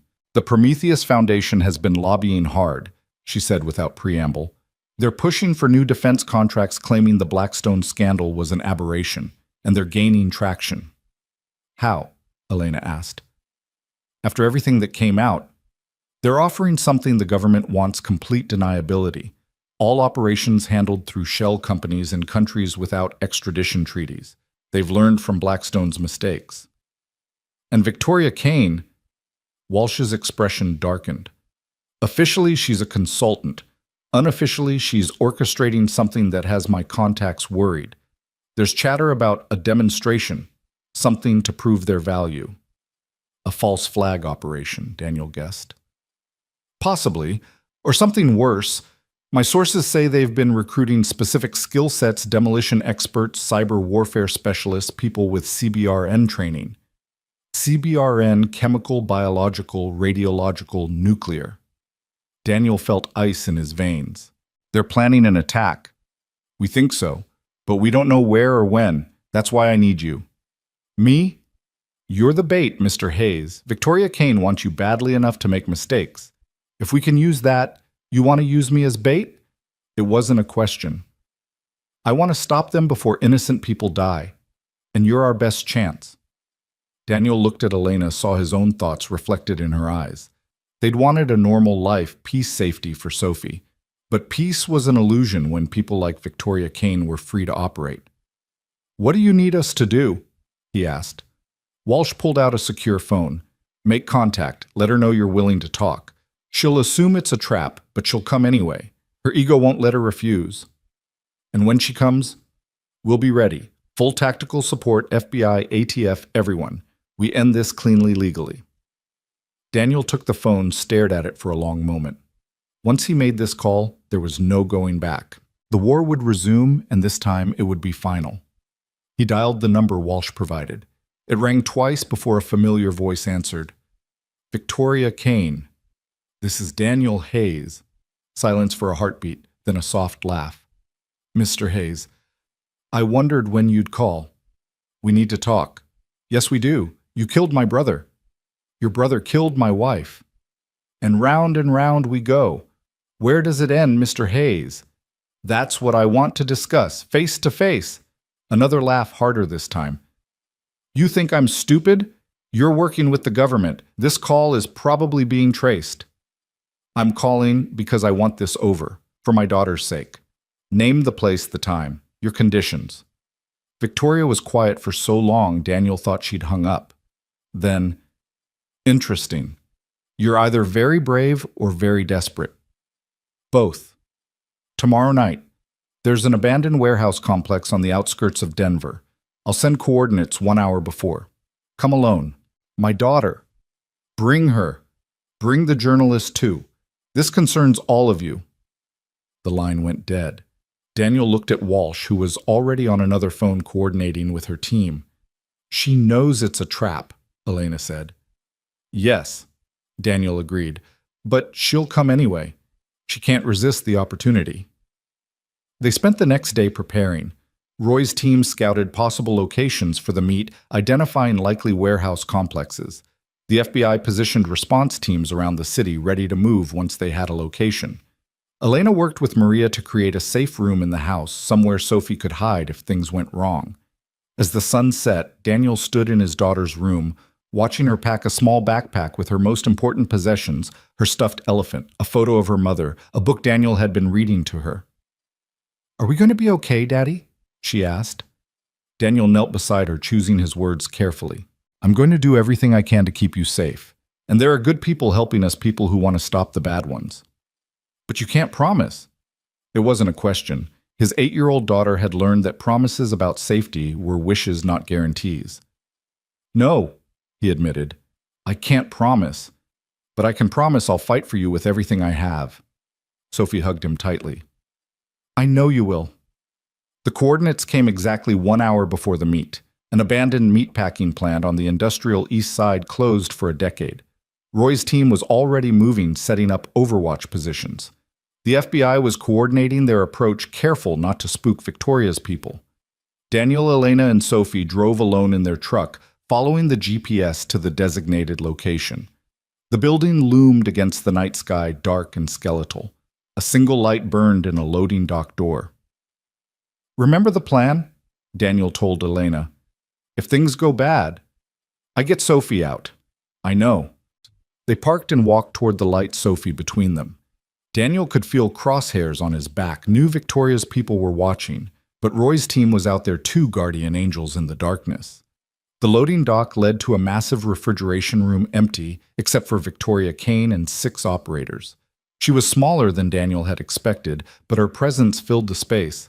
She had Marcus's eyes, cold, calculating, predatory. "Mr. Hayes," she said pleasantly. "Ms. Marquez. And little Sophie, you look just like your mother." "Don't talk about her mother," Daniel said quietly. Victoria smiled. "Touchy subject, I understand. Marcus was touchy for me too. Until you murdered him." "It was self-defense. It was execution. But I'm not here for revenge. Not entirely." "Then what?" Victoria began pacing her operators, maintaining their positions. "You destroyed something that took decades to build. Blackstone, Prometheus, all of it. But you didn't destroy the need for it. Governments still need deniable operations. Corporations still need protection. The work continues just under new management." "Your management." "I'm rebuilding better, smarter, learning from past mistakes. No more cowboys like Marcus, no more sloppy operations that leave trails. Professional, efficient, invisible." "And you want what from us?" Victoria stopped pacing, faced them directly. "I want you to recant your testimony. Publicly state you were coerced, that the evidence was fabricated. Help restore confidence in private military contracting." Elena laughed, sharp and bitter. "You're insane." "Am I?" "Your testimony destroyed lives, ended careers. Good people, patriots who served their country are now in prison because of you." "Murderers are in prison because of us," Daniel corrected. "One person's murder is another's patriot. The operations Blackstone conducted saved American lives, prevented terrorist attacks. The methods were harsh, but the results spoke for themselves. You killed civilians, children. Collateral damage in a larger war. Something you once understood, Mr. Hayes. How many innocents did you kill in the name of freedom?" The words hit home as she'd known they would. Daniel had killed in service to his country, had made peace with necessary evils. But there was a line, and Blackstone had crossed it. "I won't recant," he said firmly. "Neither will Elena." "I thought you might say that." Victoria pulled out a tablet showing a live feed. It was Sophie's school children playing in the yard. "Cute school, very progressive, minimal security." Daniel stepped forward, but the operators raised their weapons. "You touch one child." "I won't have to. You're going to cooperate, or accidents will happen. Not just at the school, but everywhere you go. Your friends, Elena's family, everyone you care about will be in danger. Unless what? You work for me. One job using your particular skills. Complete it successfully, and we disappear from your lives forever." "What job?" Victoria smiled. "There's a senator causing problems for our rebuilding efforts. Patricia Walsh. She needs to have an accident." The temperature in the room seemed to drop. Senator Walsh, who'd helped them, who was standing against the foundation. "I won't kill for you," Daniel said. "You've killed for worse people. At least with me you know what you're getting. Complete transparency, just one life to save dozens." "No." "Then Sophie will grow up without a father, and probably without Elena too. Accidents are so common these days."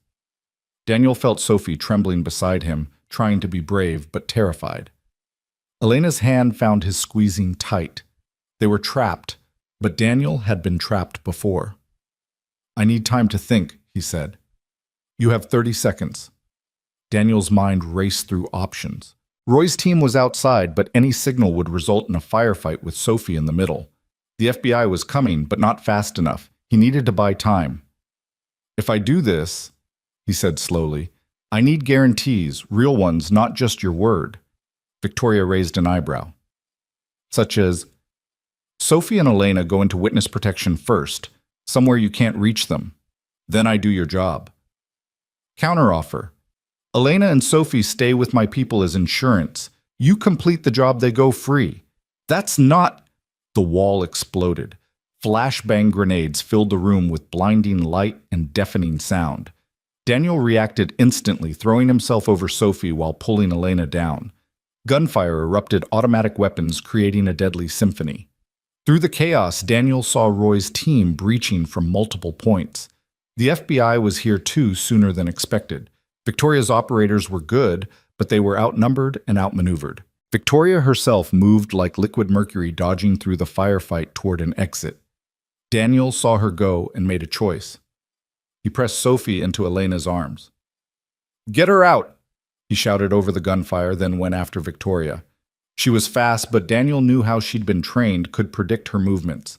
He caught her at the exit, tackling her to the ground. They rolled, fighting with brutal efficiency. Victoria was skilled, using every dirty trick in the book. She went for his eyes, his throat, the bullet wound in his shoulder that had never fully healed. But Daniel had advantages, size, strength, and the rage of a father protecting his child. The fight ended when Victoria pulled a knife. Daniel caught her wrist twisted until the blade fell, then put her in a chokehold. Unlike with Marcus, he didn't hesitate. He held on until she went limp, unconscious, but alive. He wanted her to face justice, to rot in a cell thinking about her failures. He zip-tied her hands and feet, then looked back at the refrigeration room.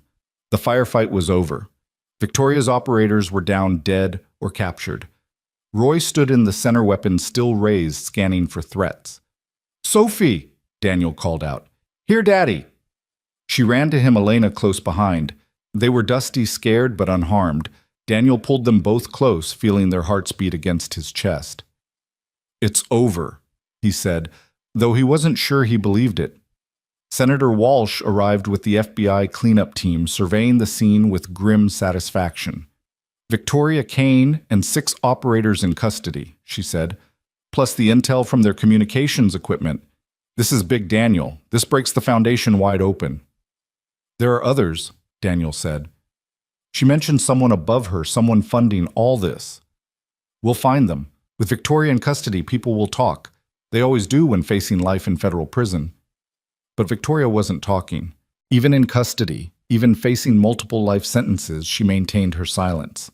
Her lawyers, expensive ones who appeared from nowhere, fought every charge, challenged every piece of evidence. Weeks passed. The trial was set, witnesses prepared, but Daniel couldn't shake the feeling that something was wrong. Victoria was too calm, too confident for someone facing life in prison. The answer came at 3 in the morning, exactly 1 month after the warehouse confrontation. Daniel woke to the sound of Sophie screaming. He ran to her room, found her sitting up in bed, pointing at the window. There was something attached to the glass, a photo. Daniel approached, carefully examining it in the moonlight. It was a picture of Victoria Kane, in a business suit, standing outside a federal courthouse. Free. The phone rang. Daniel answered, already knowing who it would be. "Hello, Daniel." Victoria's voice was smooth, amused. "Did you really think prison could hold me? I have judges who owe me favors, prosecutors who value their family's safety. The charges have been dropped. Lack of evidence, they said. That's impossible. We had you cold. You had nothing that money and influence couldn't erase. But don't worry, I'm not coming after you. Not yet. I have bigger plans now, and frankly, you've become irrelevant. Then why call professional courtesy? You fought well, better than Marcus ever did. I respect that. So I'm giving you a choice. Disappear. Really disappear this time, and I'll pretend you don't exist. Stay, and you'll wish you'd taken my offer. We're not running. I thought you might say that. Your funeral. Literally. Eventually." The line went dead. Daniel looked at the photo again, then at Sophie, who was trying so hard to be brave. "Pack a bag," he told her gently. "We're going on a trip." But they didn't run. Instead, Daniel called every contact he had, every favor owed every person who'd ever stood against corruption and violence. If the system couldn't hold Victoria Kane, then they'd have to find another way. Elena worked her media contacts, ensuring Victoria's release became a scandal.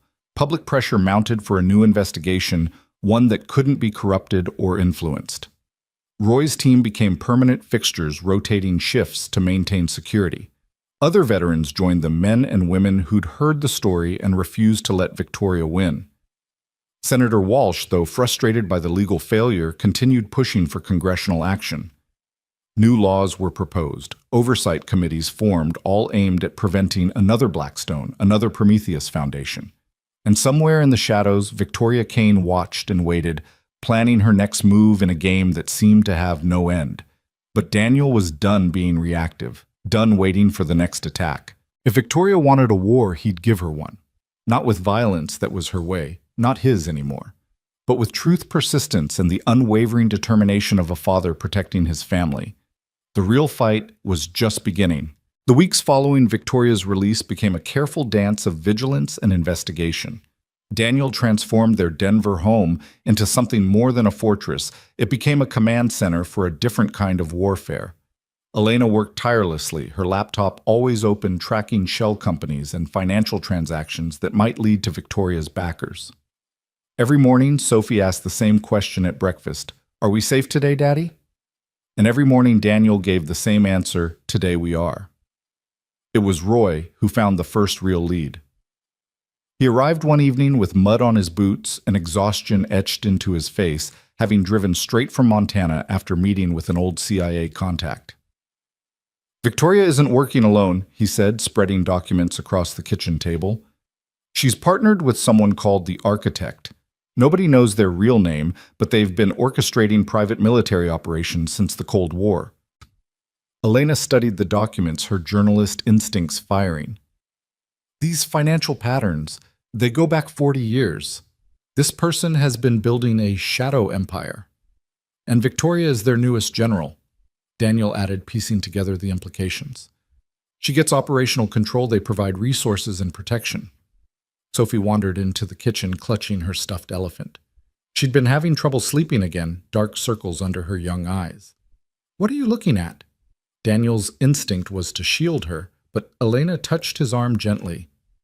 "She deserves to know what we're facing," she said quietly. So Daniel lifted Sophie onto his lap and explained in simple terms about the bad people who were still out there, about how they were working to stop them. Sophie listened solemnly, then asked a question that cut straight to the heart of the matter. "Why don't the police just arrest them?" "Because these people have money and power," Elena explained. "They've made friends with some of the people who are supposed to stop them." "That's not fair," Sophie said with the absolute moral clarity of childhood. "No," Daniel agreed. "It's not. That's why we have to be smarter than they are." That night after Sophie finally fell asleep, Daniel found Elena on the back porch staring out at the darkness beyond their yard. The motion sensors Roy had installed created little pools of light that flickered on and off as cats or raccoons passed through. "I've been thinking," she said as Daniel sat beside her, "about what Victoria said, about us being irrelevant. She was trying to get under our skin. Maybe. But what if she meant it? What if we're so focused on protecting ourselves that we're missing what she's really planning?" Daniel had been thinking the same thing. Victoria Kane wasn't the type to make idle threats or waste resources on personal vendettas. If she'd truly moved on from them, it meant she had a bigger target. The answer came 3 days later in the form of a breaking news alert on Elena's phone. A massive explosion at a chemical plant in Texas officially ruled an industrial accident. But Elena recognized the company name. It was a Department of Defense contractor that manufactured specialized materials for military applications. "That's the third one this month," she said, pulling up her files. "A weapons depot in Nevada, a research facility in Virginia. Now this." She's targeting defense infrastructure, Daniel realized. But why? What's the pattern? They spent hours mapping the attacks looking for connections. It was Sophie doing her homework at the same table who inadvertently provided the answer. "These are all on my map," she said, pointing to her social studies assignment about American military bases. "My teacher said these places help protect our soldiers." Daniel looked closer. Sophie was right. Each attacked facility was a crucial supplier for overseas military operations. Without them, American forces in certain regions would be vulnerable, undersupplied. "She's creating a gap," he said slowly, "a vulnerability that only private contractors could fill." Elena's eyes widened with understanding. "Create the problem, then sell the solution. The government would have no choice but to hire them." "We need to warn someone," Daniel said, reaching for his phone. But before he could dial, the lights went out. Not just in their house, the entire neighborhood plunged into darkness. Daniel moved immediately, muscle memory taking over. He grabbed Sophie, pulling her away from the windows while Elena retrieved the emergency supplies they'd prepared. "Roy," Daniel called into his radio. "Power's out for 6 blocks." Roy's voice crackled back. "My team's checking the perimeter. Could be a standard outage, but..." The explosion cut him off. Not close, but close enough to rattle windows. To the east, an orange glow lit up the sky. "That's the power substation," Elena said, checking her phone, which still had battery. "Social media is lighting up. People are saying they saw armed men." Daniel's tactical phone buzzed with an emergency alert. Senator Walsh's voice stressed and urgent. "Daniel, they're moving. Multiple attacks across the city. Federal buildings infrastructure, it's coordinated. They're trying to create chaos." "Where are you at?" "Federal courthouse." "We're locked down, but..." Gunfire erupted in the background. "They're breaching Daniel. They're after the sealed indictments, the evidence we've been gathering." The line went dead. Daniel looked at Elena, and Sophie saw his own determination reflected in their eyes. They could wait for this to pass. Or they could act. "Take Sophie to the safe room, he told Elena. "No," Sophie said firmly. "We stick together. That's what you taught me." "Sophie, this is dangerous." "Everything's dangerous now, Daddy, but we're stronger together." 8 years old, and already she understood what Daniel was only beginning to accept. They couldn't protect her from this world, could only teach her to be strong within it.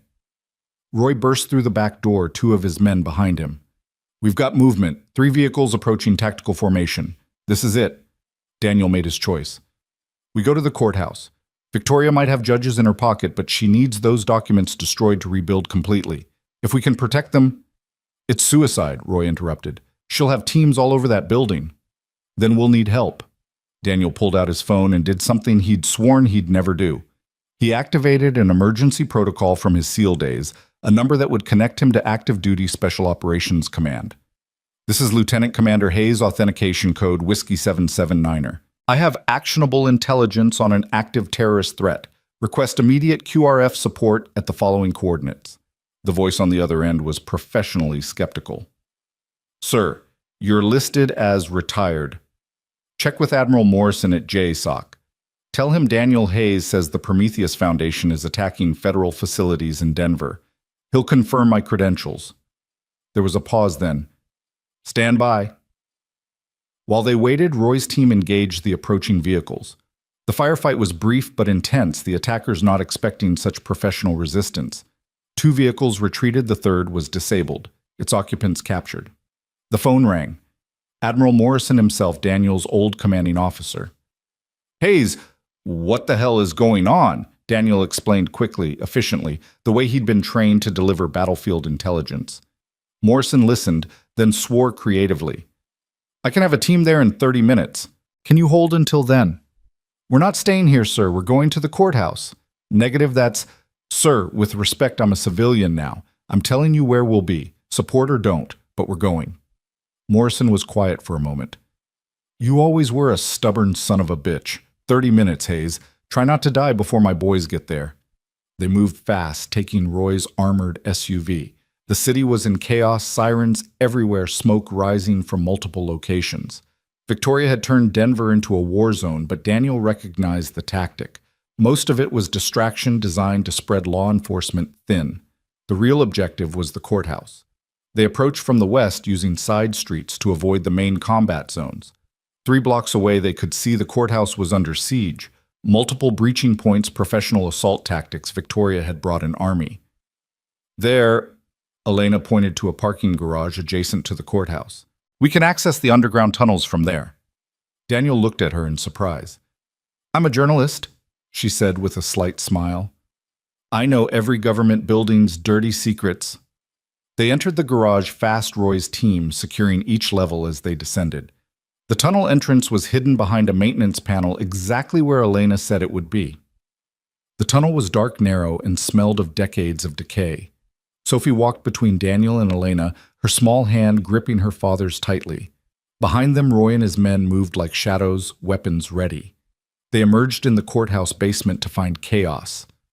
Federal agents were engaged in a running battle with Victoria's operators, the hallways filled with smoke and gunfire. Daniel recognized the defensive positions the agents were being pushed back systematically. We need to get to the evidence room. Senator Walsh's aide, Jennifer, appeared from behind an overturned desk, blood running from a gash on her forehead. 4th floor, but the elevators are down and the stairwells are compromised. Not all of them, Daniel said. During his testimony months ago, he'd memorized the building layout, another old habit. There's a service stairwell on the north side, probably not on their assault plan. They moved through the building like ghosts, avoiding the main firefights. The service stairwell was clear, but Daniel could hear footsteps above. Someone else had the same idea. Roy, take your team, flank them from the main corridor. We'll hit them from behind. Roy nodded and disappeared with his men. Daniel, Elena, and Sophie climbed quietly, Daniel carrying Sophie to keep her steps silent. On the 4th floor, they could hear voices, Victoria's men discussing explosive placement. They're going to blow the evidence room, Elena whispered. Daniel set Sophie down in an alcove. Stay here. Don't move until I come back. Promise you'll come back, Sophie said, her voice small but steady. I promise. Daniel and Elena crept forward. 3 men were rigging charges to the evidence room door, focused on their task. Daniel moved first, silent, as death taking down the nearest man with a chokehold. Elena grabbed his weapon, covering the corridor as Daniel engaged the other 2. The fight was brutal, but brief. Daniel's training combined with the element of surprise gave him the advantage. Within seconds, all 3 were unconscious. He quickly disarmed the explosives, a simple setup designed for destruction rather than sophistication. Roy's team appeared from the main corridor, having cleared their section. Evidence room secure, but we've got a bigger problem. Victoria's here 5th floor. She's got the judge who was overseeing the sealed indictments. Judge Patterson. Daniel knew him, an honest man who'd refused to be bought or intimidated. If Victoria had him, she could force him to void the indictments, destroy the legal framework they'd built against the Foundation. Elena, get Sophie and get to the evidence room. Download everything you can to off-site servers. What are you going to do? End this. Daniel took 2 of Roy's men and headed for the 5th floor. The courthouse's executive level was eerily quiet after the chaos below. They found Victoria in the judge's chambers, 2 operators flanking her while she held a gun to Judge Patterson's head. Daniel, she said without turning around, I wondered when you'd show up. Hero Complex is so predictable. Let him go, Victoria. It's over. The military's coming. Your operation's blown. She turned then smiling. Is it I've destroyed half the evidence, corrupted the rest? Even if some survives, the chain of custody is broken. Any decent lawyer could get it thrown out. Maybe. But you're forgetting something. What's that? I don't need lawyers anymore. The window behind Victoria exploded as a sniper's bullet took out one of her operators. The second dove for cover as Roy's team breached from two directions. Victoria spun using Judge Patterson as a shield, but Daniel was already moving. The fight was different from his battle with Marcus. Victoria was skilled but smaller, relying on speed and technique rather than brute force. She fought dirty using everything as a weapon. A letter opener became a blade. A lamp became a club. But Daniel had one advantage she didn't expect: he wasn't fighting alone. Judge Patterson, 70 years old but a former Marine, threw his weight backward at a crucial moment, giving Daniel the opening he needed. He struck Victoria's wrist, sending her gun flying, then took her down with a leg sweep. She rolled, came up with a knife from somewhere, lunged at him. Daniel caught her wrist, and for a moment they stood frozen, testing each other's strength. "You can't stop what's coming," she hissed. "The architect has plans beyond your comprehension. This country will beg for our protection. From threats you create. From threats that already exist. We just help them along." The sound of helicopters filled the air. The military had arrived. Victoria's eyes flickered to the window, calculating escape routes. Daniel saw her acceptance that this battle was lost. "Another time, then," she said, and did something unexpected. She went limp, allowing herself to be taken down and restrained. As Roy's men zip-tied her hands, she looked up at Daniel with an expression that was almost admiring. "You're good, Hayes. Better than Marcus ever was. The architect's going to enjoy playing against you. This isn't a game. Everything's a game. You just haven't learned all the rules yet." The military teams flooded the building, securing the remaining threats with brutal efficiency. Admiral Morrison himself arrived, surveying the damage with a grim expression. "Hayes, you look like hell." "Feel worse, sir." Morrison gestured to Victoria, who was being led away by federal agents, real ones this time, with military oversight. "Think it'll stick this time?" "It has to." But even as he said it, Daniel wondered. Victoria had seemed too calm, too accepting of capture, like this was part of a larger plan he couldn't see yet. He found Elena and Sophie in the evidence room, Elena's laptop connected to multiple servers, uploading terabytes of data. "It's all here," she said. "Everything. Financial records, operational plans, names of everyone involved. It's going worldwide: news agencies, law enforcement, intelligence services. They can't bury this." Sophie ran to him, and he lifted her into his arms, feeling her heart beat against his chest. "You kept your promise," she whispered. "Always will, baby girl." Senator Walsh arrived looking haggard but victorious. "We did it. With military custody and international attention, Victoria's not walking away this time." "What about the architect?" Daniel asked. Walsh's expression darkened. "Still a ghost, but we've cut off their operational arm. Without Victoria, without the Foundation's resources, they're crippled." Daniel wanted to believe that, but something nagged at him. In the judge's chambers, Victoria had said the architect would enjoy playing against him. Not would have enjoyed. Would enjoy. Present tense. Future tense. The cleanup took hours. By dawn, Denver looked like a war zone, smoke still rising from multiple locations. Emergency vehicles everywhere. The attack was already being called the worst domestic terrorism incident in a decade. Victoria Kane's face was on every news channel, the Prometheus Foundation's activities dissected by every analyst. But in the suburban home where Daniel, Elena, and Sophie finally returned exhausted and battered, a package waited on the doorstep. No postmark, no delivery service markings. Just Daniel's name in elegant handwriting. Inside was a chess piece, a black king, and a note. "Well played, Mr. Hayes, but the game is far from over. Your move. The architect." Daniel showed it to Elena, who was helping Sophie with the minor cuts and bruises she'd acquired during their escape. "They're still out there," she said quietly. "Yes. We can't keep living like this. Sophie can't keep living like this." Daniel looked at his daughter, brave beyond her years, but still just a child who deserves safety, normalcy, peace. Then he looked at the chess piece, understanding the message. The architect saw this as a game, But games had rules, patterns, strategies that could be learned and countered. Then we changed the rules, he said. Over the next weeks as Victoria's trial began, this time under military tribunal with no possibility of judicial corruption. Daniel began his own investigation into the architect. He reached out to contacts worldwide following financial threads that went back decades. Elena used her journalistic network to uncover patterns connections that others had missed. And slowly, a picture began to emerge. The architect wasn't one person, but a position passed down through generations.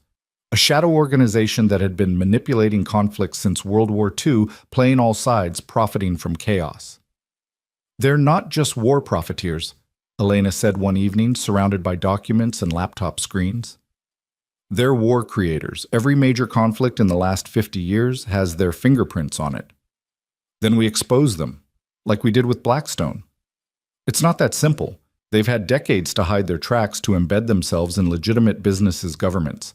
They're like a cancer that's metastasized throughout the entire system. Sophie, doing homework at the same table, looked up. In science class, we learned that to fight cancer, sometimes you need to make the body stronger, not just attack the disease. Daniel and Elena exchanged glances, from the mouths of babes again. She's right, Elena said slowly. We can't just fight them. We need to build something stronger, a network of our own. And so they began. Using the credibility earned from exposing Blackstone and stopping Victoria, they reached out to others who'd fought similar battles. Journalists who'd been threatened for investigating corruption, veterans who'd refused illegal orders, law enforcement officers who'd stood against infiltration by criminal elements. It started small, a secure communication network sharing intelligence and resources. But it grew. Within 6 months, they had cells in 12 countries, all committed to exposing and fighting the shadow organizations that thrived on conflict and chaos. Victoria, from her military prison cell, somehow got a message to Daniel: "You're learning. The architect must be pleased." Daniel didn't respond, but he understood now. This wasn't about winning a single battle or even a war. This was about evolution, about becoming something capable of fighting an enemy that had evolved over decades. Sophie grew stronger too, though Daniel wished she didn't have to. She learned self-defense from Roy, investigation techniques from Elena. And from Daniel, she learned the most important lesson, that standing against evil wasn't a choice but a responsibility, especially for those strong enough to fight. 1 year after the Denver attack, they received another package. This time it contained a white king and a simple message: "Your move was unexpected. Interesting. The game continues." Daniel placed the white king next to the black one on his desk. The architect was right. The game did continue. But now Daniel wasn't playing alone. He had Elena, brilliant and unbreakable. He had Sophie, growing into someone who would someday be stronger than all of them. He had Roy and his team, Senator Walsh and her allies, and a growing network of people who refused to let the shadows win. The war wasn't over. It might never be truly over. But for the first time since Sarah's death, since that night in the rain, when a wounded woman stumbled out of the forest, Daniel felt something he'd thought lost forever. Hope. Not hope that the fight would end, but hope that it was worth fighting. Hope that Sophie would inherit a world where the architects and Victoria Keynes couldn't operate with impunity. Hope that the truth properly wielded was stronger than all the lies money could buy.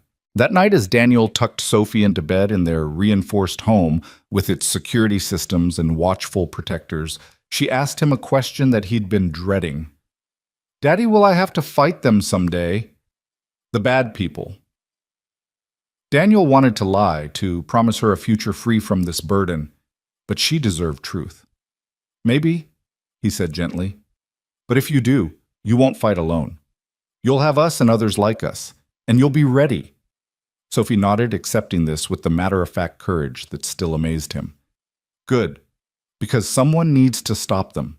Someone always needs to stand up to bullies. After she fell asleep, Daniel stood in her doorway for a long moment, watching her breathe peacefully, despite everything she'd endured. Elena appeared beside him, slipping her hand into his. "We've given her a hard life," Elena said quietly. "We've given her a meaningful life," Daniel corrected. "That's rare and more valuable." Outside, Roy's team maintained their watch.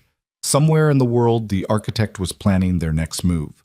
Victoria Kane sat in a cell she'd never escaped from her empire in ruins. And in Denver, in a suburban home that had become a fortress of hope, a family forged by fire, prepared for whatever came next. The game continued, but Daniel Hayes was no longer running. He was no longer just surviving. He was building something, a legacy of resistance that would outlive them all. And maybe, just maybe, that would be enough. The chess pieces sat on his desk, black and white, locked in eternal opposition. But chess was just a metaphor. Real life was messier, more complex, with stakes that couldn't be captured in wins and losses. Real life was Sophie's laughter, Elena's determination, the brotherhood of warriors who'd chosen justice over profit.